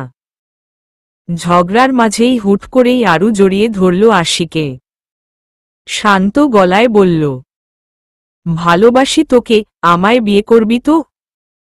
রিয়ানের কাছে বলা মিথ্যে অভিনয়টাকেই না হয় এখন সত্যি করে দেই, কি বলিস? আশিক খুশি হল। দুহাতে আরুকে জড়িয়ে ধরে খুশি মাখা মুখ নিয়ে বলল, কেন নয়? তবে রোজ কিন্তু আমার কবিতা শুনতে হবে তোকে। তোর ওই থার্ড ক্লাস কবিতার কথা আর নাই বলি। কচ্ছপ একটা। তুই আবার আমার কবিতার অপমান করছিস। টিকটিকি কোথাকার। হাসল আরু। আশিকও হেসে উঠল আনমনে। অতঃপর অবশেষে প্রকাশিত হল আরু আশিকের প্রেমকথন। মিলে গেল দুজন দুষ্ট মিষ্টি ঝগড়া করা মানুষের ভালোবাসা। আরু আশিক হাত ধরে এগিয়ে চলল সামনে। সবাইকে বলতে হবে তো নাকি? হঠাৎই আরু বলল, এবার বল রেস্টুরেন্টের মেয়েটা কে ছিল? ও যে তোর গার্লফ্রেন্ড নয় তা আমি আগে থেকেই জানি। কেমনে? কেমনে আবার? তোর মতো হাদারামোরে আমি ভালোবেসেছি বলে কি সবাই বাসবে নাকি? তা ঠিক বলেছিস। পরক্ষণেই কথাটা ঠিকভাবে বুঝতে পেরে বলল আশিক। কি বললি? হেসে ফেলল আরু। বলল, ভুলে যা। তাড়াতাড়ি বল মেয়েটা কে ছিল? আরে রোজা, আমার বড় খালামণির মেয়ে। আমার কাজিন লাগে, বিয়েও হয়ে গেছে। ছি ছি, শেষে কি নাবিয়াতি মাইয়ারে নিজের গার্লফ্রেন্ড কইছস? ওটা তো মজা করে বলেছিলাম। দেখতে চেয়েছিলাম আমার গার্লফ্রেন্ড আছে শুনে তোর রিয়াকশন কেমন হয়। হুম, বুঝেছি চান্দু, এবারের মতো তোমার এই মজাকে মাফ করে দিল বিয়ের পর কিন্তু এসব মজা শুনছি না। হুম, ঠিক আছে। আচ্ছা, এই খুশিতে একটা কবিতা শোনাই। হুম, তোর থার্ড ক্লাস কবিতা। আরুর কথা শুনে আশিকও তার গলাটা ঝেড়ে বলে উঠল, গ্রামের চারিদিকে আছে নদী, নালা, খাল আর বিল। পরিশেষে আরও আশিকের হইল মিল। মারো তালি। আর কিছু পাইলি না, শেষে কিনা নদী, নালা, খাল, বিল নিয়ে আসলি মাঝে। তুই যদি একটা ভালো কবিতা বলতি জীবনে, যাক গা, কি করার চল। কিন্তু তোর কাজিন তো এখনো রেস্টুরেন্টে বসে আছে। কিছু হবে না, দুলাভাইও আছে সাথে। ওহ, হুম, ওসব বাদ দে, তুই আমার কবিতা শোন। গাছের ডালে বসে আছে দুইটা চিল। রাস্তায় রাস্তায় হাঁটবো আর লোকের গায়ে তুমি আমি মিলে মারব ঢিল। যাতে রাস্তার লোকে তোরে আমারে ধইরা কেলাওক। হুম, নেক্সটটা শোন। হুম, তবে একটু ভালো তা চিল মিল ঢিল বাদ দিয়া। প্রতি ওরে আশিক কিছু, এরই মাঝে তার চোখে গেল তাদের পাশ দিয়ে যাওয়া একটা ভ্যানের দিকে। ভ্যানের উপর বালতি ভরে সাজানো অনেকগুলো গোলাপ। আশিক আরুকে 1 মিনিট বলে তৎক্ষণাৎ ছুটতে গেল সামনে। ভ্যানওয়ালার কাছ থেকে একটা গোলাপ নিয়ে এসে ধরল আরুর হাত। তারপর বলল, চল। বলেই ছুট লাগালো দুজন। হুট করেই আশিকের এমন কাণ্ডে অবাক হল আরু। বলল, কোথায় যাব? প্রতি ওরে কোনো জবাব দেয় না আশিক, শুধু ছুটতে চলল আরুর হাত ধরে। বুকে হাত বেঁধে একটা গম্ভীর ভাব নিয়ে তাকিয়ে আছে অভ্র, আদ্রিজা আর ঈশানের দিকে। কারণ কিছুক্ষণ আগে আদ্রিজাকে বলা, হুম, আমি এখানে কি করছো তুমি? কথাটার উত্তর এখনো পায়নি অভ্র। অভ্রের চোখ মুখ কুঁচকে আসছে, চোখে মুখে স্পষ্ট রাগের ছাপ। অভ্র নিজেকে সামলে আবারও বলে উঠল, কি হলো, তুমি কথা বলছো কেন? এখানে কি করছো তুমি? অভ্রের কথায় আজ কেমন যেন একটা রাগান্বিত হওয়ার গন্ধ পাচ্ছে আদ্রিজা। তাই তো এখনো চুপচাপ দাঁড়িয়ে আছে সে। এদের দুজনের অবস্থা দেখে ঈশান বলে উঠল, আই থিঙ্ক আমার এখানে দাঁড়ানোটা ঠিক হবে না। আপনারা দুজন কথা বলুন, দুলাভাই না হয় তোকে পৌঁছে দিবে বাড়ি। আর হ্যাঁ, আমি টমেটো আর সবজিগুলো আন্টিকে পৌঁছে দিব, ডোন্ট ওয়ারি। তুই দুলাভাইয়ের সাথে আয়। বলেই ঈশান তৎক্ষণাৎ সরে গেল ওখান থেকে। আর আদ্রিজা জাস্ট হা হয়ে গেল ঈশানের কাণ্ডে। এভাবে একা রেখে চলে গেল ভারী বদমাশ তো। ঈশান যেতেই অভ্র এগিয়ে আসলো আদ্রিজার দিকে। তারপর বলল, এবার বলো, তোমার ওই ঈশান ভাইয়ের সাথে এই বিকেলবেলা এখানে কি করছো? না মানে একটু বাজার করতে বেরিয়েছিলাম। আদ্রিজার কথা শুনে রাগটা যেন আরও বাড়ল অভ্রের। কাট কাট গলায় বলল, কি? তুমি এই বিকেলবেলা বাড়ি থেকে বেরিয়ে বাজার করতে এসেছ? শাশুড়ি মা তোমায় আসতে দিল? মায়ের কোনো দোষ নেই, আমি নিজেই জোর করে এসেছি। প্রতি ওরে কি বলবে বুঝতে পারছে না অভ্র। রাগে গা পিত্তি জ্বলে যাচ্ছে তার। এতক্ষণ ঈশান আদ্রিজা একসাথে ছিল, বিষয়টা মোটেও ভালো লাগেনি অভ্রের। অভ্রের অবস্থাটা বুঝতে পেরে বলল আদ্রিজা, আপনি কি কোনোভাবে আমার উপর রেগে আছেন অভ্র? দেখুন, রাগ করবেন না প্লিজ। আমি একটা জিনিস ভেবেছি, আমি জানি আমাদের বিয়েটা হয়েছিল একটা দুর্ঘটনার ভিতর দিয়ে। তাই আমি ভেবেছি আমি আপনায় ডিভোর্স দিব। তারপর আপনি আবার লাবণ্য আপুকে বিয়ে করে সুখে শান্তিতে বসবাস করবেন। এতক্ষণ অভ্র তার নিজের রাগটাকে দমিয়ে রাখতে পারলেও আদ্রিজার মুখে ডিভোর্স শব্দটা শুনে মাথায় আগুন লাগার মতো জ্বলে উঠল। হুঙ্কার দিয়ে বলল সে, কি বললে তুমি? তুমি আমায় কি দিবে? হুট করেই অভ্রের এমন হুঙ্কার দেওয়া ভয়েস শুনে থমকে গেল আদ্রিজা। খানিকটা আমতা আমতা করে বলল, না মানে। অভ্র আদ্রিজার হাত ধরে বসল। এইভাবে মাঝরাস্তায় কোনোভাবেই সিন ক্রিয়েট করা যাবে না।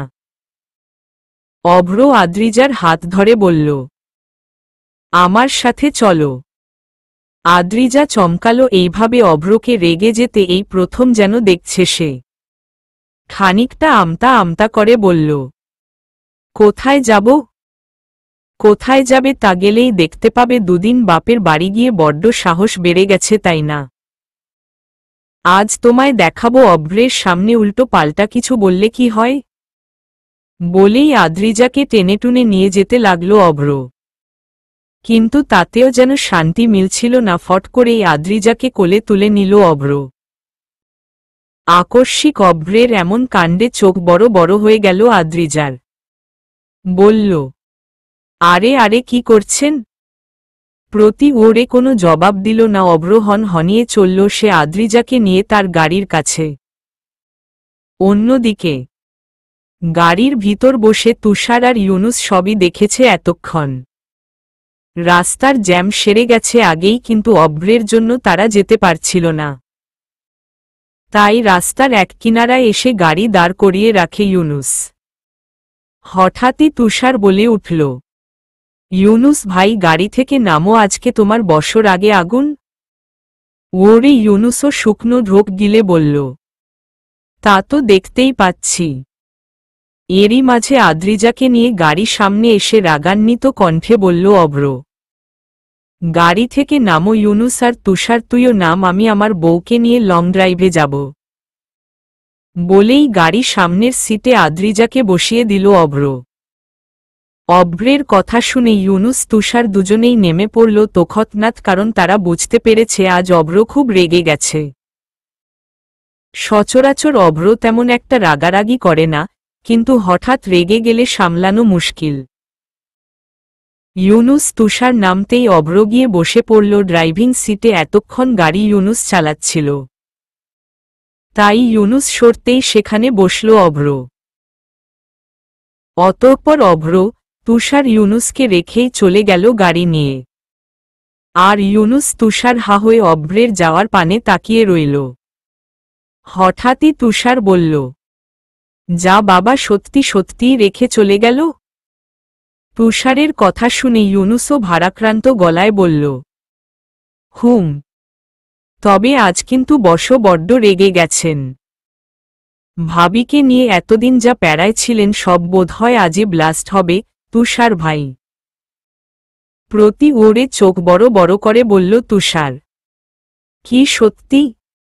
তাহলে বলছি কি, নয়া নয়া বিয়া তো, তাই এমন। এরই মাঝে ইউনুসের ফোনটা বেজে উঠল। তার বউ ফোন করেছে। ইউনুস তুষারকে বাই জানিয়ে ফোনটা তুলে সামনে হাঁটতে হাঁটতে বলল, হ বউ, কও আদা, রসুন, পেঁয়াজ, কোচকো সাবান, ডিটারজেন্ট কোনটা আনবো আজ তোমার জন্য? বলতে বলতে এগিয়ে চলল ইউনুস। আর তুষার হা হয়ে ইউনুসের যাওয়ার পানে তাকিয়ে থেকে বলল, এটাও নয়া নয়া বিয়া ছিল নাকি? কিন্তু ইউনুসের তো দুটো বাচ্চাও আছে। অবাক কাণ্ড। বলেই রিকশা ডাকল তুষার। ওই খালি। আদ্রিজাকে কোলে নিয়ে গাড়ি থেকে নামল অভ্র। চোখে মুখে স্পষ্ট রাগের ছাপ। অভ্র আদ্রিজাকে নিয়ে লং ড্রাইভের নাম করে সোজা বাড়িতে চলে এসেছে। আর বেচারি আদ্রিজা ভয়ের চোটে জর্জর হয়ে এতক্ষণ বসেছিল চুপচাপ। সে বুঝতেই পারি সে কি এমন ভুলভাল বলেছে যার কারণে অভ্র এইভাবে রেগে গেছে। হুটহাট অভ্রের এইভাবে কোলে তুলে নেওয়াটাও যেন কেমন লাগছে আদ্রিজার। সে কি হাঁটতে পারে না নাকি? হ্যাঁ, শরীরটা ইদানিং একটু ফুরবল থাকে, তাই বলে হাঁটতে পারে না আদ্রিজা? দিব্যি পারে তাহলে। আদ্রিজা অভ্রের দিকে তাকিয়ে কিছু বলতে যাবে, তার আগেই গম্ভীর কণ্ঠে দিয়ে বলে উঠল অভ্র, এখন যদি মুখ খুলেছ তাহলে তো বুঝতেই পারছ একদম ঠাস করে কোল থেকে নিচে ফেলে দিব। অভ্রের কথা শুনে চুপ হয়ে গেল আদ্রিজা। কিছু বলতে চেয়েও বলতে পারল না আর। সোফার ওপর বসে টিভি দেখতেছিল অভ্রের মা। কালকের একটা নাটকের রিপিট টেলিকাস্ট দেখছে খুব মনোযোগ দিয়ে। আর তার পাশেই নিচে বসা ছিল অভ্রদের বাড়ির নতুন কাজের মহিলা, নাম শিউলি। আজ সপ্তাহে খানেকই হয়েছে কাজে এসেছে সে। আগের মহিলাটা হুট করেই চলে গেছে কেন যেন, আর তার বদলে শিউলিকে দিয়ে গেছে। এমন সময় সদর দরজা দিয়ে অভ্র আদ্রিজাকে কোলে তুলে নিয়ে ভিতরে ঢুকতে ঢুকতে থমথমে গলায় বলল, খালাম্মা অভ্র দাদাবাবু আদ্রিজা আফারে কোলে কইরা নিয়া আইতাছি। প্রতি ওরে কোনো জবাব দিল না অভ্রের মা। তিনি খুব মনোযোগ সহকারে টিভি দেখতে ব্যস্ত।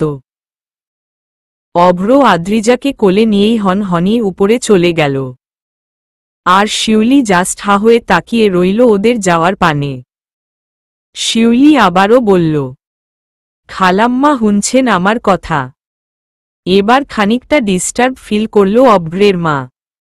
বললেন, কি শুনমু? অভ্র দাদাবাবু। পুরোটা শেষ করা আগেই বলল অভ্রের মা, এখন থামো পড়ে শুনছি। বলেই অভ্রের মা আবারও মনোযোগ দিল টিভিতে। আর শিউলিও উপায় না পেয়ে বসে রইল চুপচাপ। অভ্র আদ্রিজাকে নিয়ে সোজা উপরে তার রুমে নিয়ে আসল। তারপর কোল থেকে নামিয়ে দরজা বন্ধ করে বলল, এবার বলো কি বলছিলে তুমি? আদ্রিজা আশেপাশে তাকাল। অভ্রের এই রাগের ভিড়ে নিজেকে যেন বড্ড বেশিই ভীতু বলে মনে হচ্ছে আদ্রিজার। আদ্রিজাকে এদিক ওদিক তাকাতে দেখে খানিকটা বিরক্ত হল অভ্র। আবারও বলল, কি হলো এবার চুপ কেন? খানিকটা থমকালো আদ্রিজা। তারপর বলল, না মানে? অতিরিক্ত মানে খুঁজতে যেও না। কতক্ষণ আগে কি বলেছিলে তারই রিপিট টেলিকাস্ট করো। খানিকটা সাহস জোগালো আদ্রিজা। তারপর বলল, আসলে আমি এটাই বলতে চেয়েছিলাম। দেখুন, আমি জানি আপনি লাবণ্য আপুকে বড্ড ভালোবাসেন, আর লাবণ্য আপুও আপনায় ভালোবাসে। তাহলে মাঝখানে আমি আপনার লাইফে কেন থাকব বলুন? তার চেয়ে আপনি আমায় ডিভোর্স দিয়ে দিন। তারপর আর কিছু বলার আগেই চোখ মুখ শক্ত করে ধমকের স্বরে বলল অভ্র, শাট আপ। তোমায় এত বুঝতে কে বলেছে? আমি তোমায় একবারও বলেছি আমার ডিভোর্স চাই? আদ্রিজা থেমে গেল। বলল, না মানে? অভ্র সিরিয়াস হল। নিজের রাগটাকে দমিয়ে রেখে আদ্রিজার দুকাঁধে তার দুহাত রেখে শান্ত গলায় বলল, তুমি এত অবুঝ কেন ব্ল্যাকবেরি? এটা ঠিক একটা সময় আমি আমার ভালো লাগাকে ভালোবাসা ভেবে ভুল করেছিলাম, কিন্তু এখন আমি বুঝতে পেরেছি আমি লাবণ্যকে কোনোদিনও ভালোবাসিনি ব্ল্যাকবেরি। আদ্রিজা চমকালো, ভয়ঙ্করভাবে চমকালো। চমকানোর স্বরে বলল, ভালোবাসেননি মানে? হুট করেই আদ্রিজাকে বুকে জড়িয়ে ধরল অভ্র। তারপর শীতল ভেজা কণ্ঠে বলল, তোমায় কিভাবে বললে তুমি বুঝবে বলো? আমি সেভাবেই বলবো। আমি লাবণ্যকে নয় ব্ল্যাকবেরি তোমাকে ভালোবাসি। আমার নিয়তির জীবন সঙ্গিনীকেই ভালোবেসে এসেছি শুরু থেকে, কিন্তু বুঝতে পারেনি কখন যে তোমার হুট করে কাছে আসা, ভয় পেয়ে জড়িয়ে ধরা, তোমার সাজ, তোমার শান্ত স্বভাবে কথা বলার ধরন সবকিছুকেই শুরু থেকেই ভালো লাগতো আমার। তুমি বিশ্বাস করবে না, প্রথম যেদিন তোমার বিয়ে হয়ে যাচ্ছে কথাটা শুনেছিলাম সেদিন সারারাত ঘুম হয়নি আমার। কোথাও একটা খারাপ লাগা কাজ করছিল খুব। তারপর তোমার বধূরূপের সাজ দেখে প্রথম এক অন্যরকম মুগ্ধতা ছুঁয়ে দিয়েছিল আমার। তবে হ্যাঁ, এটা ঠিক, তোমায় বিয়েটা আমি কিছুটা চাপে পড়েই করেছিলাম, কিন্তু খারাপ লাগা নিয়ে নয়। আমি আজ বুঝতে পারছি আমি এত বছরেও কেন লাবণ্যের সামনে ভালোবাসি শব্দটা উচ্চারণ করতে পারেনি। কারণ আমার মন তো লাবণ্যকে নয় তোমায় ভালোবাসার অপেক্ষায় ছিল। পরিশেষে বলবো, আগের সব ভুলে যাও। আমাদের জীবনে ভালোবাসার জায়গায় আর কেউ নেই, না শ্রাবণ আছে আর না লাবণ্য। আছি শুধু তুমি আমি। গোধূলি বিকেলের লগ্ন চলছে তখন। সূর্যটা তখন তার লালচে আলো দিয়ে আলোকিত করছিল চারপাশ। খানিকটা লালচে সেই রোদ্দুর এসে ভিড় জমিয়েছিল অভ্রের রুমের বেলকনির রেলিং ছুঁয়ে। অভ্র পুরো প্রকৃতিটায় এক পলক চোখ বুলিয়ে আবারও বলে উঠল, এই সুন্দর প্রকৃতির গোধূলির বিকেলের আলোতে বলছি শোন, আমি শুধু তোমায় ভালোবাসি ব্ল্যাকবেরি, অন্য কাউকে নয়। আমার হৃদয় জুড়ে শুধু তুমি আছো, অন্য কেউ নয়। হুট করে আসা প্রথম সেদিনের সেই কালো শাড়ি, ঘন কালো লম্বা চুলে বিনুনি করা, চোখে চশমা, হালকা মেকআপে, ঠোঁটে হালকা লিপস্টিক, হাতে চুড়ি, উফ! পুরোই ব্ল্যাকবেরি লুকিংয়ের সেই ব্ল্যাক কফিকে ভালোবেসেছি আমি। আর ভালো যখন বেসেছি তখন তোমায় আর ছাড়ছি না, তুমি চাইলেও না। বুঝতে পেরেছ? বলেই আদ্রিজাকে ছাড়ল অভ্র। শেষের কথাটা একটু উচ্চ স্বরেই বলেছে সে। অন্যদিকে আদ্রিজা পুরো হা হয়ে তাকিয়ে রইল অভ্রের মুখের দিকে। অভ্র কি বলল তাকে? অভ্র ভালোবাসে আদ্রিজাকে। কথাটা ভাবতেই যেন এক অদ্ভুত ভালো লাগা কাজ করল আদ্রিজার মাঝে। কিন্তু লাবণ্য আপু? আদ্রিজা দুকদম পিছনে চলে গেল, মাথা ভন ভন করছে তার, শরীরটাও কেমন কেমন করছে। গাড়িতে বসেই ভালো লাগছিল না তার। আজ সকাল থেকেই শরীরটা ভালো ছিল না আদ্রিজার, বমি বমি ভাব, মাথা ঘুরাচ্ছিল খুব। আদ্রিজা ভেবেছিল বাড়িতে থেকে এমনটা হচ্ছিল তাই একটু বাজারের নাম করে বাহিরে এসেছিল। এতক্ষণ মোটামুটি নিজেকে ঠিক রাখতে পারলেও এবার যেন রাখতে পারছে না। অভ্রের ভালোবাসি শব্দটা বারবার মাথায় নাড়া দিচ্ছে তার। সাথে লাবণ্যের সেই লেখা চিঠি। আদ্রিজা খানিকটা এগিয়ে যেতে লাগলো অভ্রের দিকে, সাথে বলতে নিল, আপনি আমায় আর কিছু বলার আগেই মাথাটা পুরো দমে চক্কর দিয়ে উঠল আদ্রিজার। সাথে পড়ে যেতে নিল সে, সঙ্গে সঙ্গে অভ্র ধরল তাকে। খানিকটা থমথমে গলায় বলল, কি হলো তোমার ব্ল্যাকবেরি, ঠিক আছো তুমি? প্রতি ওরে কিছু বলতে পারল না আদ্রিজা, জ্ঞান হারালো অভ্রের বুকেই। এতে অভ্র ঘাবড়ে গেছে অনেকটাই, সে বুঝল না আদ্রিজার হঠাৎ হলোটা কি। মেঘলাময় আকাশ, প্রকৃতি তখন বাতাসের ছোঁয়ায় নড়ছিল ভীষণ। নদীর পানিরা খিলখিলিয়ে ঢেউয়ের স্রোতে দৌড়াচ্ছিল খুব। আকাশপথে বাড়ির ফেরার উদ্দেশ্যে ছুটছিল এক ঝাঁক পাখি। ঘাসের পিঠে চড়ে সুপ্ত পিঁপড়েরা খেলা করছি দল বেঁধে। আর এসবের ভিড়েই একটা বড় গাছের নিচে সাদা বেঞ্চের পাশে দাঁড়িয়ে আছে আশিক আর আরু। কতক্ষণ আগেই আরুকে নিয়ে খোলা মাঠের একদম কিনারার এই জায়গাটায় এসেছে আশিক। সন্ধ্যা নামার পূর্বাভাস চলছিল তখন। আরু আশেপাশের প্রকৃতির দিকে তাকিয়ে বলল আশিককে, আমরা এখানে কেন এসেছি আশিক?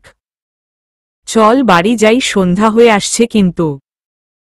প্রতি ওরে আশিক কোনো জবাব না দিয়েই হুট করে হাতে করে আনা সেই গোলাপটা আরুর দিকে এগিয়ে দিয়ে হাঁটু গেড়ে বসে বলল, সন্ধ্যা নেমে আসছে চারিধারে, পাখিরা উড়ছে মন খুলে, নদী ছুটছে স্রোতের তালে তালে, গাছের পাতারা নড়ছে মন খুলে, পিঁপড়েরা খেলছে ঘাসের পিঠে চড়ে। বুঝতে পারছ কি? এই ফুরফুরের প্রকৃতির ভিড়ে বুঝাতে পারবো কি কিছু কথা? শুনতে চাইবে কি কিছু গোপনীয় মনের ব্যথা? উফ! সে ব্যথা যেন শূন্যতার প্রবল যন্ত্রণার আহ্লাদে আটখানা। আজ সেই যন্ত্রণাকেই সরিয়ে রেখেই বলছি শোন। উড়ন্ত আকাশের বাদামি পাখির ঝলকানো হাসি। তুমি বুঝতে পারো বা না পারো, আমি তোমায় ভীষণ ভালোবাসি। আশিকে এবারের কথা শুনে হেসে ফেলল আরু। বলল, আমি জানি তুমি আমায় ভীষণ ভালোবাসো, তোমার থার্ড ক্লাস কবিতার আমার কাব্য মিলানো কবি। তবে এবারেরটা কিন্তু থার্ড ক্লাস ছিল না। আনমনে হাসল আশিক। যাক, পরিশেষে তার ভালোবাসার মানুষটি তাকে কবি বলে আখ্যায়িত করতে পারল তো। আরও আশিকের হাত থেকে ফুলটা নিতে যাবে, এরই মাঝে আশিক আবারও বলে উঠল, আমার এখনো শেষ হয়নি, আরও আছে। আরুর খানিকটা অবাক হয়ে বলল, আরও আছে? হুম, ঠিক আছে, বল। আশিক আরুর চোখের দিকে তাকিয়ে শীতল কণ্ঠে বলে উঠল আবার, তোমার মায়াবী মুখ, শীতল ভেজা আঁখি। কেন আরও আগে বুঝতে পারলে না আমি তোমায় মন থেকে ডাকি? পেরেছি বুঝতে, হয়েছি একটু দেরি। কি করব বলো, তোমার শূন্যতা সামলাতে গিয়েই তো হোঁচট খেয়েছি বাড়াবাড়ি। তবে ভেবো না আর হবে না আমাদের মাঝে ছাড়াছাড়ি। বলেই হেসে ফেলল আরু। আরুর হাসি দেখে আশিক মুচকি হাসল। তারপর বলল, তোমার জোরালো ঠোঁট, মিষ্টি তার হাসি। আবারও বলছি শোনো, আমি তোমায় ভালোবাসি, ভালোবাসি, খুব ভালোবাসি। এবার নেও। অনেক কষ্ট হইছে কিন্তু। আরু হাসতে হাসতেই আশিকের হাত থেকে ফুলটা নিল। বলল, লেগেছে, ঠান্ডা হয়েছে কাশি। আমিও তোমায় বড্ড ভালোবাসি। হালকা হাসল আশিক। অতঃপর এই ছন্দ মিলানো কবিতার ভিড়েই হুট করেই আরু ঝাপটে জড়িয়ে ধরল আশিককে। তারপর বলল, তোমার কবিতা আর তুমি দুটোকেই আমি ভালোবাসি, হোক সেটা থার্ড ক্লাস বা ফুল ক্লাস, বুঝেছ? আশিকও দুহাতে আরুকে জড়িয়ে ধরে বলল, হুম বুঝেছি, আমার কবিতার নায়িকা। আনমনেই হাসল দুজন। অতঃপর দুজন দুজনকে শক্ত জড়িয়ে ধরে রাখল কতক্ষণ। এভাবে কাটল কিছুক্ষণ। হঠাৎই আরুর ফোনটা বেজে উঠল। আচমকা এমনটা হওয়াতে আরুও খানিকটা চমকে উঠল। পরক্ষণেই নিজেকে সামলে নিয়ে ফোনটা তুলে বলল সে, হ্যালো। সঙ্গে সঙ্গে অপর প্রান্তের মানুষটির কিছু কথা শুনতাই হতভম্ব গলায় বলল আরু, কি করে হলো, আমি এক্ষুনি আসছি। হুট করেই আরুকে হতভম্ব হয়ে যেতে দেখে আশিকও খানিকটা চিন্তিত কণ্ঠে বলল, কি হয়েছে? বিছানায় শুয়ে আছে আদ্রিজা। তার সামনেই চিন্তিত মাখা মুখ নিয়ে দাঁড়িয়ে আছে অভ্র, অভ্রের মা আর শিউলি। অভ্রের বাবা বাড়ি নেই, দুদিনের জন্য বান্দরবন গেছেন তিনি। অভ্রের চোখে মুখে আতঙ্কের ছাপ, সে সত্যি বুঝতে পারল না হুট করে আদ্রিজা মাথা ঘুরিয়ে পড়ে গেল কেন। আদ্রিজার জ্ঞান এসেছে, কতক্ষণ আগেই জ্ঞান এসেছে তার। বর্তমানে ডাক্তার দেখছে তাকে।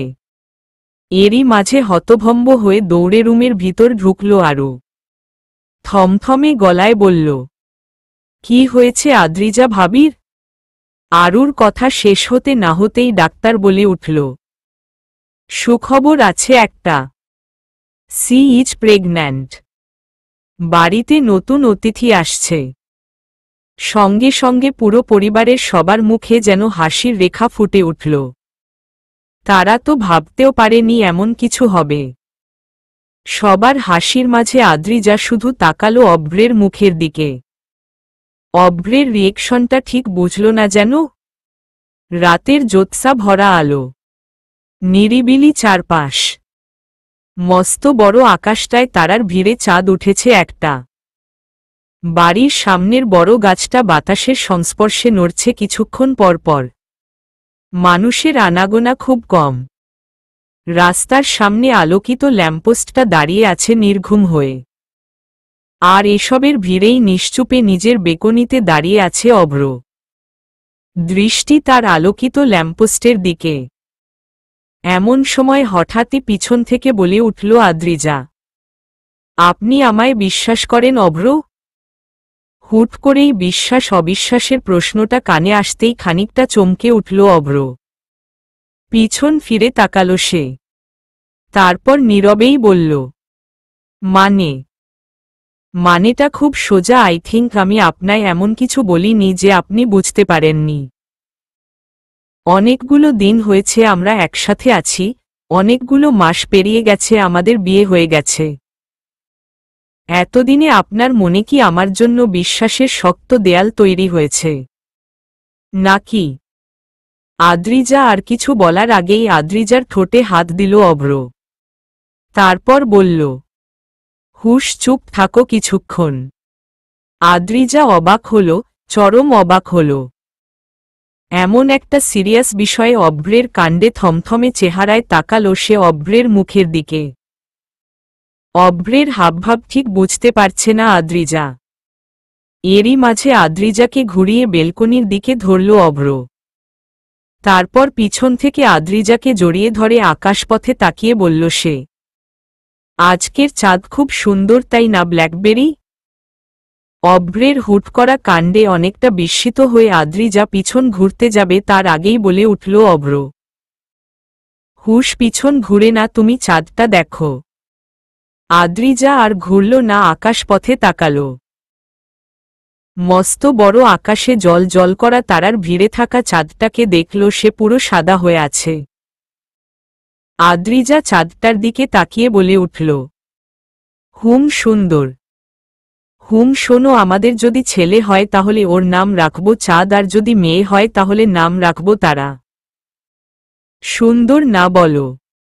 আদ্রিজা আবারও অবাক হল, চরম অবাক হল। আবারও পিছন ঘুরে কিছু বলতে যাবে তার আগেই অভ্র বলে উঠল, তোমায় বললাম না পিছন ঘুরবে না, সামনে তাকাও। আদ্রিজা সামনে তাকাল।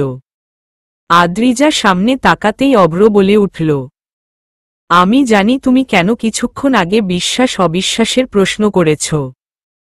তুমি এটা ভাবছ তো তোমার প্রেগন্যান্সির কথা শুনে আমি তোমায় ভুল বুঝব। বাকি সব ছেলেদের কথা জানি না, কিন্তু আমি তো জানি আমার বউ কেমন।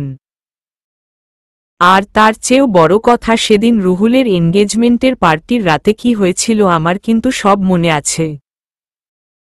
এটা ঠিক প্রথমে মনে ছিল না, কিন্তু পরে মনে পড়েছিল। আর আজ তো আমার একটা খারাপ লাগা ছিল, সেটা হলো তুমি সেদিন আমায় মিথ্যে বলেছিলে।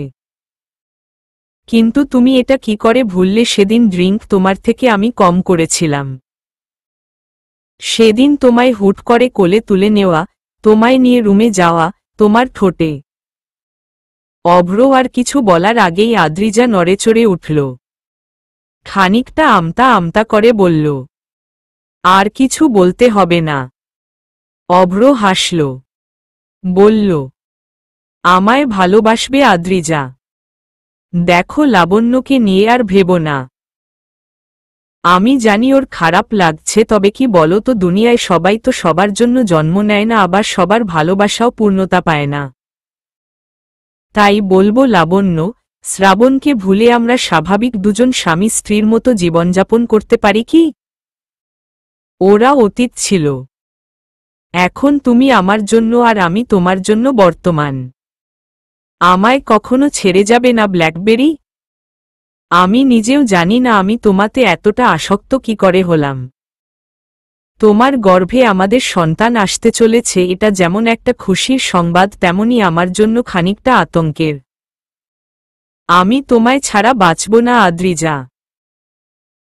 আমি তোমাকে খুব ভালোবাসি, তোমার কিছু হয়ে গেছে আমি যে পাগল হয়ে যাব। বলতে বলতে আদ্রিজাকে আরো শক্ত করে চেপে ধরল অভ্র। এক অজানা ভয় এসে গ্রাস করল তাকে। খানিকটা অস্থিরতাও ফিল হচ্ছে, অভ্র ঘামছে। আদ্রিজা যেন বুঝল অভ্রের অবস্থাটা, হুট করেই পিছন ঘুরে তাকালো সে, তাকালো অভ্রের মুখের দিকে। কেমন যেন থমথমে হয়ে আছে অভ্রের মুখটা। আদ্রিজা অভ্রের চোখের দিকে তাকিয়ে বলল, আপনি এত ঘামছেন কেন? আর এত ভয় পাওয়ারও বাকি আছে? আমি আপনায় ছেড়ে কোথাও যাব না অভ্র, কারণ আমিও যে আপনায় ভীষণ ভালোবাসি। নিজ অজান্তেই আপনায় আমি ভালোবেসে ফেলেছি। আদ্রিজার কথা শুনে অভ্রের প্রচণ্ড খুশি লাগছে, তবে সেটা বাহিরে প্রকাশ করতে পারছে না। কারণ দুশ্চিন্তায় মাথায় ঝেঁকে বসেছে তার, আর এই দুশ্চিন্তার কারণেই আদ্রিজার প্রেগন্যান্সির কথা শুনে থমথমে হয়েছিল অভ্র। আদ্রিজা নিজেই এবার জড়িয়ে ধরল অভ্রকে, বলল, এখনো ভয় পাচ্ছেন কেন? আমি আপনি ছেড়ে কোথাও যাব না। অভ্র আদ্রিজাকে দুহাতে জড়িয়ে ধরে জোরে জোরে নিঃশ্বাস ছাড়ল। তারপর বলল, আমার এক প্রিয় আন্টি ছিল আদ্রিজা, আমার বয়স তখন খুব বেশি নয়। আন্টি আমায় ভীষণ ভালোবাসত, নিজের থেকেও বেশি। আমিও বাসতাম। কিন্তু ওনার প্রথম বেবির ডেলিভারির সময় উনি মারা যান। আমি সেদিন খুব কেঁদেছিলাম আদ্রিজা। আমি সেই প্রিয় মানুষ হারানোর যন্ত্রণাটা আর পেতে চাই না। আন্টি চলে যাওয়াতে কষ্ট পেয়েছিলাম খুব, কিন্তু নিজেকে সামলাতে পেরেছি। কিন্তু তুমি, তোমার কিছু হয়ে গেল, আমি তো মরেই যা। আর কিছু বলার আগেই অভ্রের ঠোঁটে হাত রাখল আদ্রিজা। অভ্র থেমে গেল। অভ্র থামতেই অভ্রের বুকে মাথা রেখে বলল, আদ্রিজা, আগেই নেগেটিভ ভেবে রাখছেন কেন? আল্লাহর উপর ভরসা রাখুন, দেখবেন কিছু হবে না। অভ্র শুনল আদ্রিজার কথা।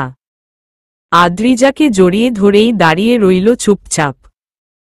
ঠিকই তো, আগেই ওসব নেগেটিভ চিন্তাধারা কেন আসে মাথায়? অভ্র আদ্রিজার কপালে চুমু কাটল। বলল, তোমায় খুব ভালোবাসি ব্ল্যাকবেরি, কখনো ছেড়ে যেও না। আদ্রিজাও শুনল অভ্রের কথা। পুরনো সব ভুলে মুচকি হেসে বলল, আমিও ভালোবাসি আপনায় আমার প্রিয় কমলা লেবু। মুচকি হাসল অভ্র, তবে কিছু বলল না। মাঝখানে কেটে গেল কয়েকটা দিন। এয়ারপোর্টের সামনে দাঁড়িয়ে আছে অভ্রের মা বাবা, আরু, তুষার, অভ্র, আদ্রিজা সহ লাবণ্যের বাবা মা, সাথে অভ্রদের কিছু ফ্রেন্ড। আজ লাবণ্য দেশ ছেড়ে চলে যাচ্ছে তার স্বপ্নের দিকে। আমেরিকায় তার ভার্সিটির টিচার হওয়ার স্বপ্ন পূরণের উদ্যোগেই এগিয়ে যাচ্ছে লাবণ্য। সাথে নিজের দেশ আর নিজের সেই প্রিয় মানুষটাকে ছেড়ে চলে যাচ্ছে বহুদিনের জন্য। ভিতর থেকে কষ্ট হচ্ছে, তবে নিজেকে সামলে নিচ্ছে লাবণ্য। যতই হোক অভ্র আদ্রিজাকে ভালোবাসে, তাই ওদের মাঝখানে থাকা বোকামি ছাড়া আর কিছু না। লাবণ্য সামলালো নিজেকে, চোখের পানি মুছে দীর্ঘশ্বাস ফেলল সে। এমন সময় পিছন থেকে বলে উঠল আদ্রিজা, আপু। লাবণ্য ঘুরে তাকালো, সামনেই আদ্রিজাকে দেখে নিজেকে সামলে বলল, হুম বলো। আমার খুব খারাপ লাগছে আপু, তুমি ইচ্ছে করেই আমাদের ছেড়ে চলে যেতে চাইছো, তাই না? আমি জানি আপু, তুমি অভ্রকে ভীষণ ভালোবাসো। মাঝখান থেকে আমি এসে। বলতে বলতে কেঁদে উঠল আদ্রিজা। আদ্রিজার কাণ্ডে লাবণ্য এগিয়ে এসে আদ্রিজার চোখের পানি মুছে দিয়ে বলল, দূর পাগলি মেয়ে, এভাবে কাঁদছ কেন? তুমি এতটা ইমোশনাল জানতাম না তো। আর কে বলেছে তুমি আমাদের মাঝখানে এসেছ? জানো, সেদিন অভ্রের অফিসে যখন আমি গিয়েছিলাম, আমি সত্যি ভাবিনি তুমি ওখানে থাকবে। অভ্রকে হুট করে জড়িয়ে ধরেছিলাম বলে তোমার হয়তো খারাপ লেগেছিল। যাই হোক, তুমি জানো সেদিন অভ্র আমায় কি বলেছিল? এটা ঠিক, অভ্র একটা সময় আমাকে পছন্দ করেছিল, কিন্তু আমায় ভালোবাসেনি। তাই তুমি আমাদের মাঝে এসেছ, এটা ভেবে কষ্ট পেও না। অভ্র তোমায় ভীষণ ভালোবাসে আদ্রিজা, কখনো ওকে দুঃখ দিও না। ভালো থেকো তোমরা। আমি হয়তো এখানে আর ফিরব না, তবে তোমাদের জন্য দোয়া করব সব সময়। লাবণ্যের কথা শুনে বেশ আগ্রহ নিয়েই বলে উঠল আদ্রিজা, সেদিন অফিসে অভ্র কি কিছু বলেছিল তোমায় আপু? ওরে, লাবণ্যও বলে উঠল, হুম বলেছিল তো। ফ্ল্যাশব্যাক। সেদিন অফিসে খাবার খাওয়ার শেষের দিকে অভ্র বলে উঠেছিল হঠাৎ করে, তুই নিয়তিকে বিশ্বাস করিস লাবণ্য? আচমকাই নিয়তি নামক উক্তিটি শুনে খানিকটা ভরাট গলায় অভ্রের দিকে তাকিয়ে বলল লাবণ্য, নিয়তি? হুম, নিয়তি। আদ্রিজা হলো আমার একটা নিয়তি, জানিস? ওর সাথে হুট করে যেখানে সেখানে দেখা হয়ে যাওয়া। ওকে বিয়ে করা সম্পূর্ণটাই বলতে পারিস আমার আর আদ্রিজার নিয়তি বা ভাগ্য। আমার শুরু থেকেই আদ্রিজাকে ভালো লাগত। ওর হাঁটা চলা, শান্ত স্বভাব, ওর স্টাইল সবকিছুই ভালো লাগতো আমার। আর এই ভালো লাগার জন্যই হয়তো বিয়ের দিন ওকে বিয়ে করতে গিয়ে খারাপ লাগেনি। আমার একবারও ওর ওপর রাগ আসেনি, উল্টো ভালো লেগেছিল। তুই হয়তো জানিস না একটা সময় তোর এই ভালোবাসি শব্দটা শোনার জন্য আমি কতটা ব্যাকুলতার শীর্ষে ছিলাম। কারণ আমিও ভেবেছিলাম আমি তোকে ভালোবাসি। কিন্তু আজ যখন তুই আমায় ভালোবাসি বললি আমার মাঝে কোনো ফিলিংসই ছিল না। এই দেখ না, তুই সেই কবে আমার জন্য চিঠি লিখে গিয়েছিলি আমি আজও পড়ে দেখিনি। আমি তোকে কখনো ভালোবাসিনি লাবণ্য। আমি আদ্রিজাকেই নিজ অজান্তেই শুরু থেকে ভালোবেসে এসেছি, অথচ বুঝতে পারিনি। আমি জানি লাবণ্য, তোর হয়তো আমার কথাগুলো শুনে এখন খুব খারাপ লাগছে, কিন্তু একটা সময় দেখবি তুই আমার চেয়েও ভালো কাউকে পাবি যে তোকে সত্যিকার অর্থে ভালোবাসবে। আমায় ভুলে যা দোস্ত, আমি তোর সাথে সারা জীবন ভালো বন্ধু হয়েই থাকতে চাই। কারণ আমি যে আদ্রিজাকে নিয়েই ভালো আছি, আর ওর সাথেই কাটাতে চাই সারা জীবন। আশা করি তুই বুঝতে পেরেছিস আমি কি বলতে চাইছি। তুই আমার বন্ধু, তাই তোর কাছে কিছু গোপনীয় রাখতে চাইনি। তাই তোকে যে আমি ভালোবাসি ভেবেছিলাম একটা সময় সেটাও বলে দিল ফ্ল্যাশব্যাক ওভার। সেদিন অভ্রের প্রতিটা কথাই মন দিয়ে শুনেছে লাবণ্য আর সামলেও নিয়েছে। সেদিন পাল্টা তেমন কিছুই বলেনি লাবণ্য, শুধু এতটুকুই বলেছিল, ভালো থাকিস তোরা দুজন। হয়তো সেদিন লাবণ্যও ভেবে নিয়েছিল সত্যি তার জন্য কোথাও না কোথাও কেউ একজন আছে যে সত্যি তাকে ভালোবাসবে। আচমকাই আদ্রিজার ডাকে হুঁশ আসলো লাবণ্যের, সাথে নিজের ভাবনা থেকেও বেরিয়ে আসলো সে। আদ্রিজা লাবণ্যের দিকে তাকিয়ে বলল, কি হলো আপু, তুমি কিছু বলছো না কেন? লাবণ্য মুচকি হাসল, বলল, অভ্র আমায় এটাই বলেছে, ও আমায় নয় তোমায় ভালোবাসে। অভ্রের ভালোবাসা হারিয়ে যেতে দিও না কখনো, যত্নে রেখো সব সময়। এখন আমায় যেতে হবে। বলেই একে একে সবাইকে বিদায় জানিয়ে চলল লাবণ্য নিজের গন্তব্যের দিকে। হঠাৎই তুষার বলল, ললিতা সুন্দরী, তোকে খুব মিস করব রে। ওরে লাবণ্য পিছন ফিরে মুচকি হেসে বলল, আমিও। অতঃপর লাবণ্য লাস্টবারের মতো অভ্রের দিকে এক পলক তাকিয়ে চলে যায় এয়ারপোর্টের ভিতরে। নতুন গন্তব্যে, নতুন জীবনের দিকে, সাথে সেই ভালোবাসার মানুষটিকেও তো পেতে হবে। লাবণ্যের যাওয়ার পানে তাকিয়ে রইল সবাই। মুহূর্তের মাঝেই চোখের আড়ালে চলে গেল লাবণ্য। হাতে টিকিট পাসপোর্ট নিয়ে নিজের সিটের উদ্দেশ্যে যাচ্ছে লাবণ্য। হঠাৎই মাথায় টুপি দিয়ে তার উইন্ডো সিটে কাউকে বসে থাকতে দেখে হতাশ হল লাবণ্য। খানিকটা বিরক্ত নিয়ে বলল, এক্সকিউজ মি মিস্টার, আপনি আমার সিটে বসে আছেন? কোনো মেইলি ভয়েস কানে আসতেই নিজের মাথার টুপিটা মুখ থেকে সরিয়ে সামনে ঘুরে তাকল কাব্য। সামনেই একটা মেয়েকে দেখে বলল, ইস, আপনি আমার সিটে বসে আছেন, উঠুন জলদি। খানিকটা রাগ দেখিয়ে। লাবণ্যের রাগ দেখে নিজের জায়গা থেকে উঠতে উঠতে বলল কাব্য, কুল ডাউন মিস, ভুল করে বসে ফেলেছি, এত রাগ দেখানোর কি আছে, আর আপনার পাশের সিটটাই আমায়। তো নিজের সিটে বসছেন না কেন?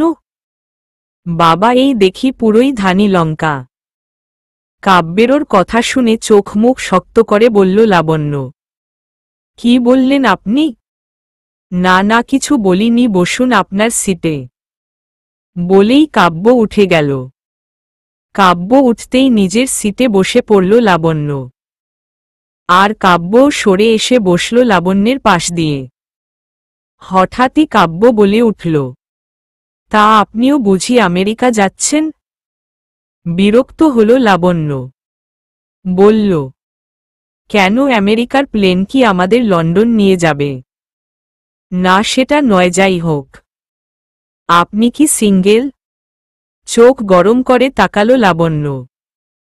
সঙ্গে সঙ্গে কাব্য চুপ হয়ে গেল, আর কিছু বলল না। তবে আবার বলবে সে, কারণ পাশের মেয়েটাকে প্রথম দেখাতেই কোনো কারণ ছাড়াই ভালো লেগেছে তার। কে বলতে পারে এই ভালো লাগা থেকেই হয়তো ভালোবাসা হয়ে যাবে লাবণ্য আর কাব্যের। গোধূলি বিকেল চলছিল তখন। এয়ারপোর্টের উল্টো দিকের রাস্তাটা ছিল নির্জন। আর এই নির্জন প্রকৃতির ভিড়েই পাশাপাশি হাঁটছিল অভ্র আর আদ্রিজা। নীরবতা চলছিল দুজনের মাঝে। হঠাৎই অভ্র বলে উঠল, গোধূলি বিকেলে তুমি আমি দুজন নির্জন এই প্রকৃতির ভিড়ে হাঁটছি নীরব হয়ে, বিষয়টা খাপছাড়া নয় কি? ওরে আদ্রিজা বলল, তাহলে কিভাবে হাঁটব? হাত ধরে হাঁটবে, পাশাপাশি কাছাকাছি হয়ে হাঁটবে। হাসল আদ্রিজা। আনমনেই অভ্রের হাত ধরে বলল সে, এবার হয়েছে। উফ, বড্ড লেগেছে। আদ্রিজা চমকে গিয়ে বলল, কোথায়? ওরে নিজের বুকের বাম দিকটা দেখিয়ে বলল অভ্র। এখানে। হেসে ফেলল আদ্রিজা। যা দেখে বলল অভ্র, কোনো এক গোধূলি বিকেলে তুমি আমি একসাথে বের হব। তুমি পরবে শাড়ি, আমি পরব পাঞ্জাবি। নির্জন বিকেলের কোনো এক নির্জন জায়গায় পাশাপাশি বসব দুজন। হাতে হাত রেখে বলবো শুধু একটি কথা, তোমায় ভালোবাসি, ভালোবাসি, খুব ভালোবাসি। শুনবে কি? ওরে আদ্রিজাও মুচকি হেসে বলল, হুম শুনব। মুচকি হাসল অভ্র। এরই মাঝে আকাশপথ বেয়ে ছুটে চলল মস্ত বড় প্লেন, যেই প্লেনে ছিল লাবণ্য। আদ্রিজা অভ্র দুজনেই তাকিয়ে রইল সেটার যাওয়ার পানে। হঠাৎই আদ্রিজা বলল, দোয়া রইল আপু, তুমিও ভালো থাকো, তোমার জীবনেও নতুন কেউ আসুক, যে তোমায় সত্যি সত্যিই ভীষণ ভালোবাসবে। অভ্র শুনল আদ্রিজার কথা, আনমনে মুচকি সে। সাথে নিজেও প্রার্থনা করল সত্যি সত্যিই লাবণ্যের লাইফে কেউ আসুক। তপ্ত নিঃশ্বাস ছাড়ল অভ্র আদ্রিজা। তারপর বেশি না ভেবে দুজন দুজনের দিকে তাকিয়েই চলল নিজেদের গন্তব্যের দিকে। আর প্লেনে চড়েই পাশাপাশি বসে ছুটে চলছিল কাব্য আর লাবণ্য। লাবণ্যকে বিরক্ত করছে সে, আর লাবণ্য শুধু চোখ গরম করে তাকাচ্ছে তার দিকে। বিষয়টা সুন্দর না। মাঝপথে কেটে গেল পুরো 10 মাস। এই 10 মাসে বদলে গেছে অনেক কিছু। আদ্রিজা অভ্রের সম্পর্কটাও হয়ে গেছে গভীরত থেকে আরও গভীরত। রোজ অফিস থেকে ফিরে আদ্রিজাকে খাইয়ে দাইয়ে, ওকে জড়িয়ে ধরে ঘুমানো, ওর সেবা করাই যেন অভ্রের একটা ডেইলি রুটিন। ডেলিভারির সময় যত ঘনিয়ে আসছিল টেনশনটাও যেন ততই বাড়ছিল অভ্রের। প্রতিদিন আল্লাহর দরবারে মাঝরাতে উঠে নামাজ পড়ে আদ্রিজার জন্য কাঁদে সে। আদ্রিজা ঘুমের ঘোরে প্রায় দেখেছে সেটা, তবে অভ্রকে বুঝতে দেয়নি। মনে মনে ভীষণ খুশিও হতো, সাথে ভাবত কতটা ভাগ্যবতী সে। অভ্র তাকে সত্যি ভীষণ ভালোবাসে। পরিশেষে ডেলিভারির দিনটা চলে আসলো। এই 10 মাসে আরেকটা ঘটনা ঘটেছিল, সেটা হলো আরু আর আশিকের সম্পর্কটা সবাই জেনে গেছে। আদ্রিজাদের বন্ধুমহল তো পুরো হতভম্ব হয়ে গিয়েছিল শেষে কি না আরু সেই 3rd ক্লাস কবিতার কবিরই প্রেমেই পড়ল। বিষয়টা জানার পর অভ্রের বাবা, আশিকের মা একটু কিন্তু করলেও পরক্ষণেই মেনে নিয়েছে সবটা। যতই হোক ছেলেমেয়েদের সুখের বিষয় নিয়ে কথা। তবে ওদের বিয়েটা, আশিক আর আরু যেহেতু সেইম এইজের, তাই আপাতত সরা কাবিন করে রেখেছে সবাই। কনে বিদায়টা ওদের পড়াশোনা কমপ্লিট হওয়ার পরই হবে। আরু আশিকও মেনে নিয়েছে সবটা। প্রচণ্ড খুশি তারা। হসপিটালের অপারেশন থিয়েটারের বাহিরে চিন্তিত মাখা মুখ নিয়ে আছে অভ্রসহ সবাই। তুষারও বসে আছে। বেশ ঘণ্টাখানেক আগেই আদ্রিজাকে অপারেশন থিয়েটারে নেওয়া হয়েছে। আদ্রিজার চিৎকার শোনা যাচ্ছে, আদ্রিজার চিৎকারে অভ্রের বুকটা ছিন্ন বিচ্ছিন্ন হয়ে যাচ্ছে। ইচ্ছে করছে অপারেশন থিয়েটার ভেঙে আদ্রিজাকে বাহিরে বের করতে। কষ্ট হচ্ছে তার, ভীষণ কষ্ট। এরই মাঝে বাচ্চার কান্নার আওয়াজ শোনা গেল, সাথে সাথে উপস্থিত সবার ঠোঁটে হাসি ফুটে উঠল। তার কিছুক্ষণের মধ্যেই একজন নার্স একটা ফুটফুটে মেয়ে শিশুকে কোলে নিয়ে বাহিরে আসল। অভ্র তৎক্ষণাৎ এগিয়ে গেল। অভ্রকে দেখেই নার্সটি খুশি হয়ে বলল, কংগ্রেস মিস্টার অভ্র, আপনি মেয়ের বাবা হয়েছেন। নার্সের কথা শুনে সবাই আল্লাহর দরবারে দুহাত তুলে আলহামদুলিল্লাহ বলল। অভ্র খানিকটা নিচু হয়ে মেয়ের কানের সামনে মুখ নিয়ে আজান দিল। সেই ছিল এক মধুর মুহূর্ত। আজান দেওয়া শেষ হতেই অভ্র কোলে তুলে তার মেয়েকে চুমু আটল কয়েকবার। প্রথমবার মেয়ের বাবা হওয়ার অনুভূতিটা যেন সত্যি দারুণ। অভ্র মেয়েকে কোলে নিয়ে খানিকটা চিন্তিত স্বরে বলল, মেয়ের মা কেমন আছে নার্স? ওরে মুচকি হেসে বলল নার্সটি, সুস্থ আছে, ডোন্ট ওয়ারি মিস্টার অভ্র। সঙ্গে সঙ্গে খুশি হয়ে আর একটু শক্ত করে মেয়েকে বুকে জড়িয়ে ধরে বলল অভ্র, এবার আমার সবাই খুব আনন্দে থাকব মাই প্রিন্সেস। হসপিটালের বেডে শুয়ে আছে আদ্রিজা। কতক্ষণ আগেই জ্ঞান এসেছে তার। একে একে সবাই দেখা করে গেছে তার সাথে, শুধু অভ্র আর তার মেয়ে বাকি। আদ্রিজা বুঝচ্ছে না অভ্র এখনো আসছে না কেন। সেই কখন থেকে অভ্র আর মেয়েকে দেখার জন্য মনটা ব্যাকুল হয়ে আছে আদ্রিজার। এমন সময় মেয়েকে কোলে নিয়ে ভিতরে ঢুকল অভ্র। বলল, ব্ল্যাকবেরি। সেই চিরচেনা কণ্ঠে প্রিয় মানুষটির মুখে সেই প্রিয় নামটি শুনতেই সামনে তাকালো আদ্রিজা। খুশি হয়ে বলল, আপনি এসেছেন? ওরে অভ্র তার মেয়েকে কোলে নিয়ে এগিয়ে এসে বলল, হুম। অভ্র এগিয়ে গিয়ে মেয়েকে আদ্রিজার কোলে দিল। আদ্রিজাও কোলে নিল মেয়েকে, বুকে জড়িয়ে ধরে চুমু আটল কয়েকবার। আদ্রিজার খুশি দেখে অভ্র আদ্রিজার কপালে চুমু এঁটে দিয়ে বলল, থ্যাংক ইউ। খুশি হল আদ্রিজা। সেও অভ্রের হাতটা ধরে চুমু দিয়ে বলল, ভালোবাসি। ওরে আদ্রিজার পাশে বসে বলল অভ্র, জানি তো। বুকে মাথা রাখল আদ্রিজা। অভ্র জড়িয়ে ধরল আদ্রিজাকে। তবে আজ কিছু বলল না, নীরব থাকল দুজন। ঘড়ির কাঁটার টিক টিক শব্দে ছুটছিল তখন। বাহিরে হিম শীতল, গোধূলি বিকেলের বাতাস বইছিল চুপচাপ। সূর্যটা চলে যাওয়ার আভাস আসছিল সাথে। হসপিটালের জানালা টপকে আসছিল সেই বাতাস। সাথে প্রকৃতি যেন বলছিল তাদের, শোনো সবাই, আজ গোধূলি বিকেল চলে যাচ্ছে আবার। সাথে দিয়ে যাচ্ছে দুজন মানুষের অফুরন্ত ভালোবাসার একটা নতুন ফুলের ছোঁয়া। জানো তো সেই ফুলের নামটা কিন্তু রোজ রাতে আকাশের মাঝে ভেসে ওঠে বারবার। ভুলো না আবার। মনে রেখো সবসময় অনুভূতির বিশাল দেয়াল নিয়েই এই গোধূলি বিকেলে তুমি আমি উপন্যাসটিকে সমাপ্ত।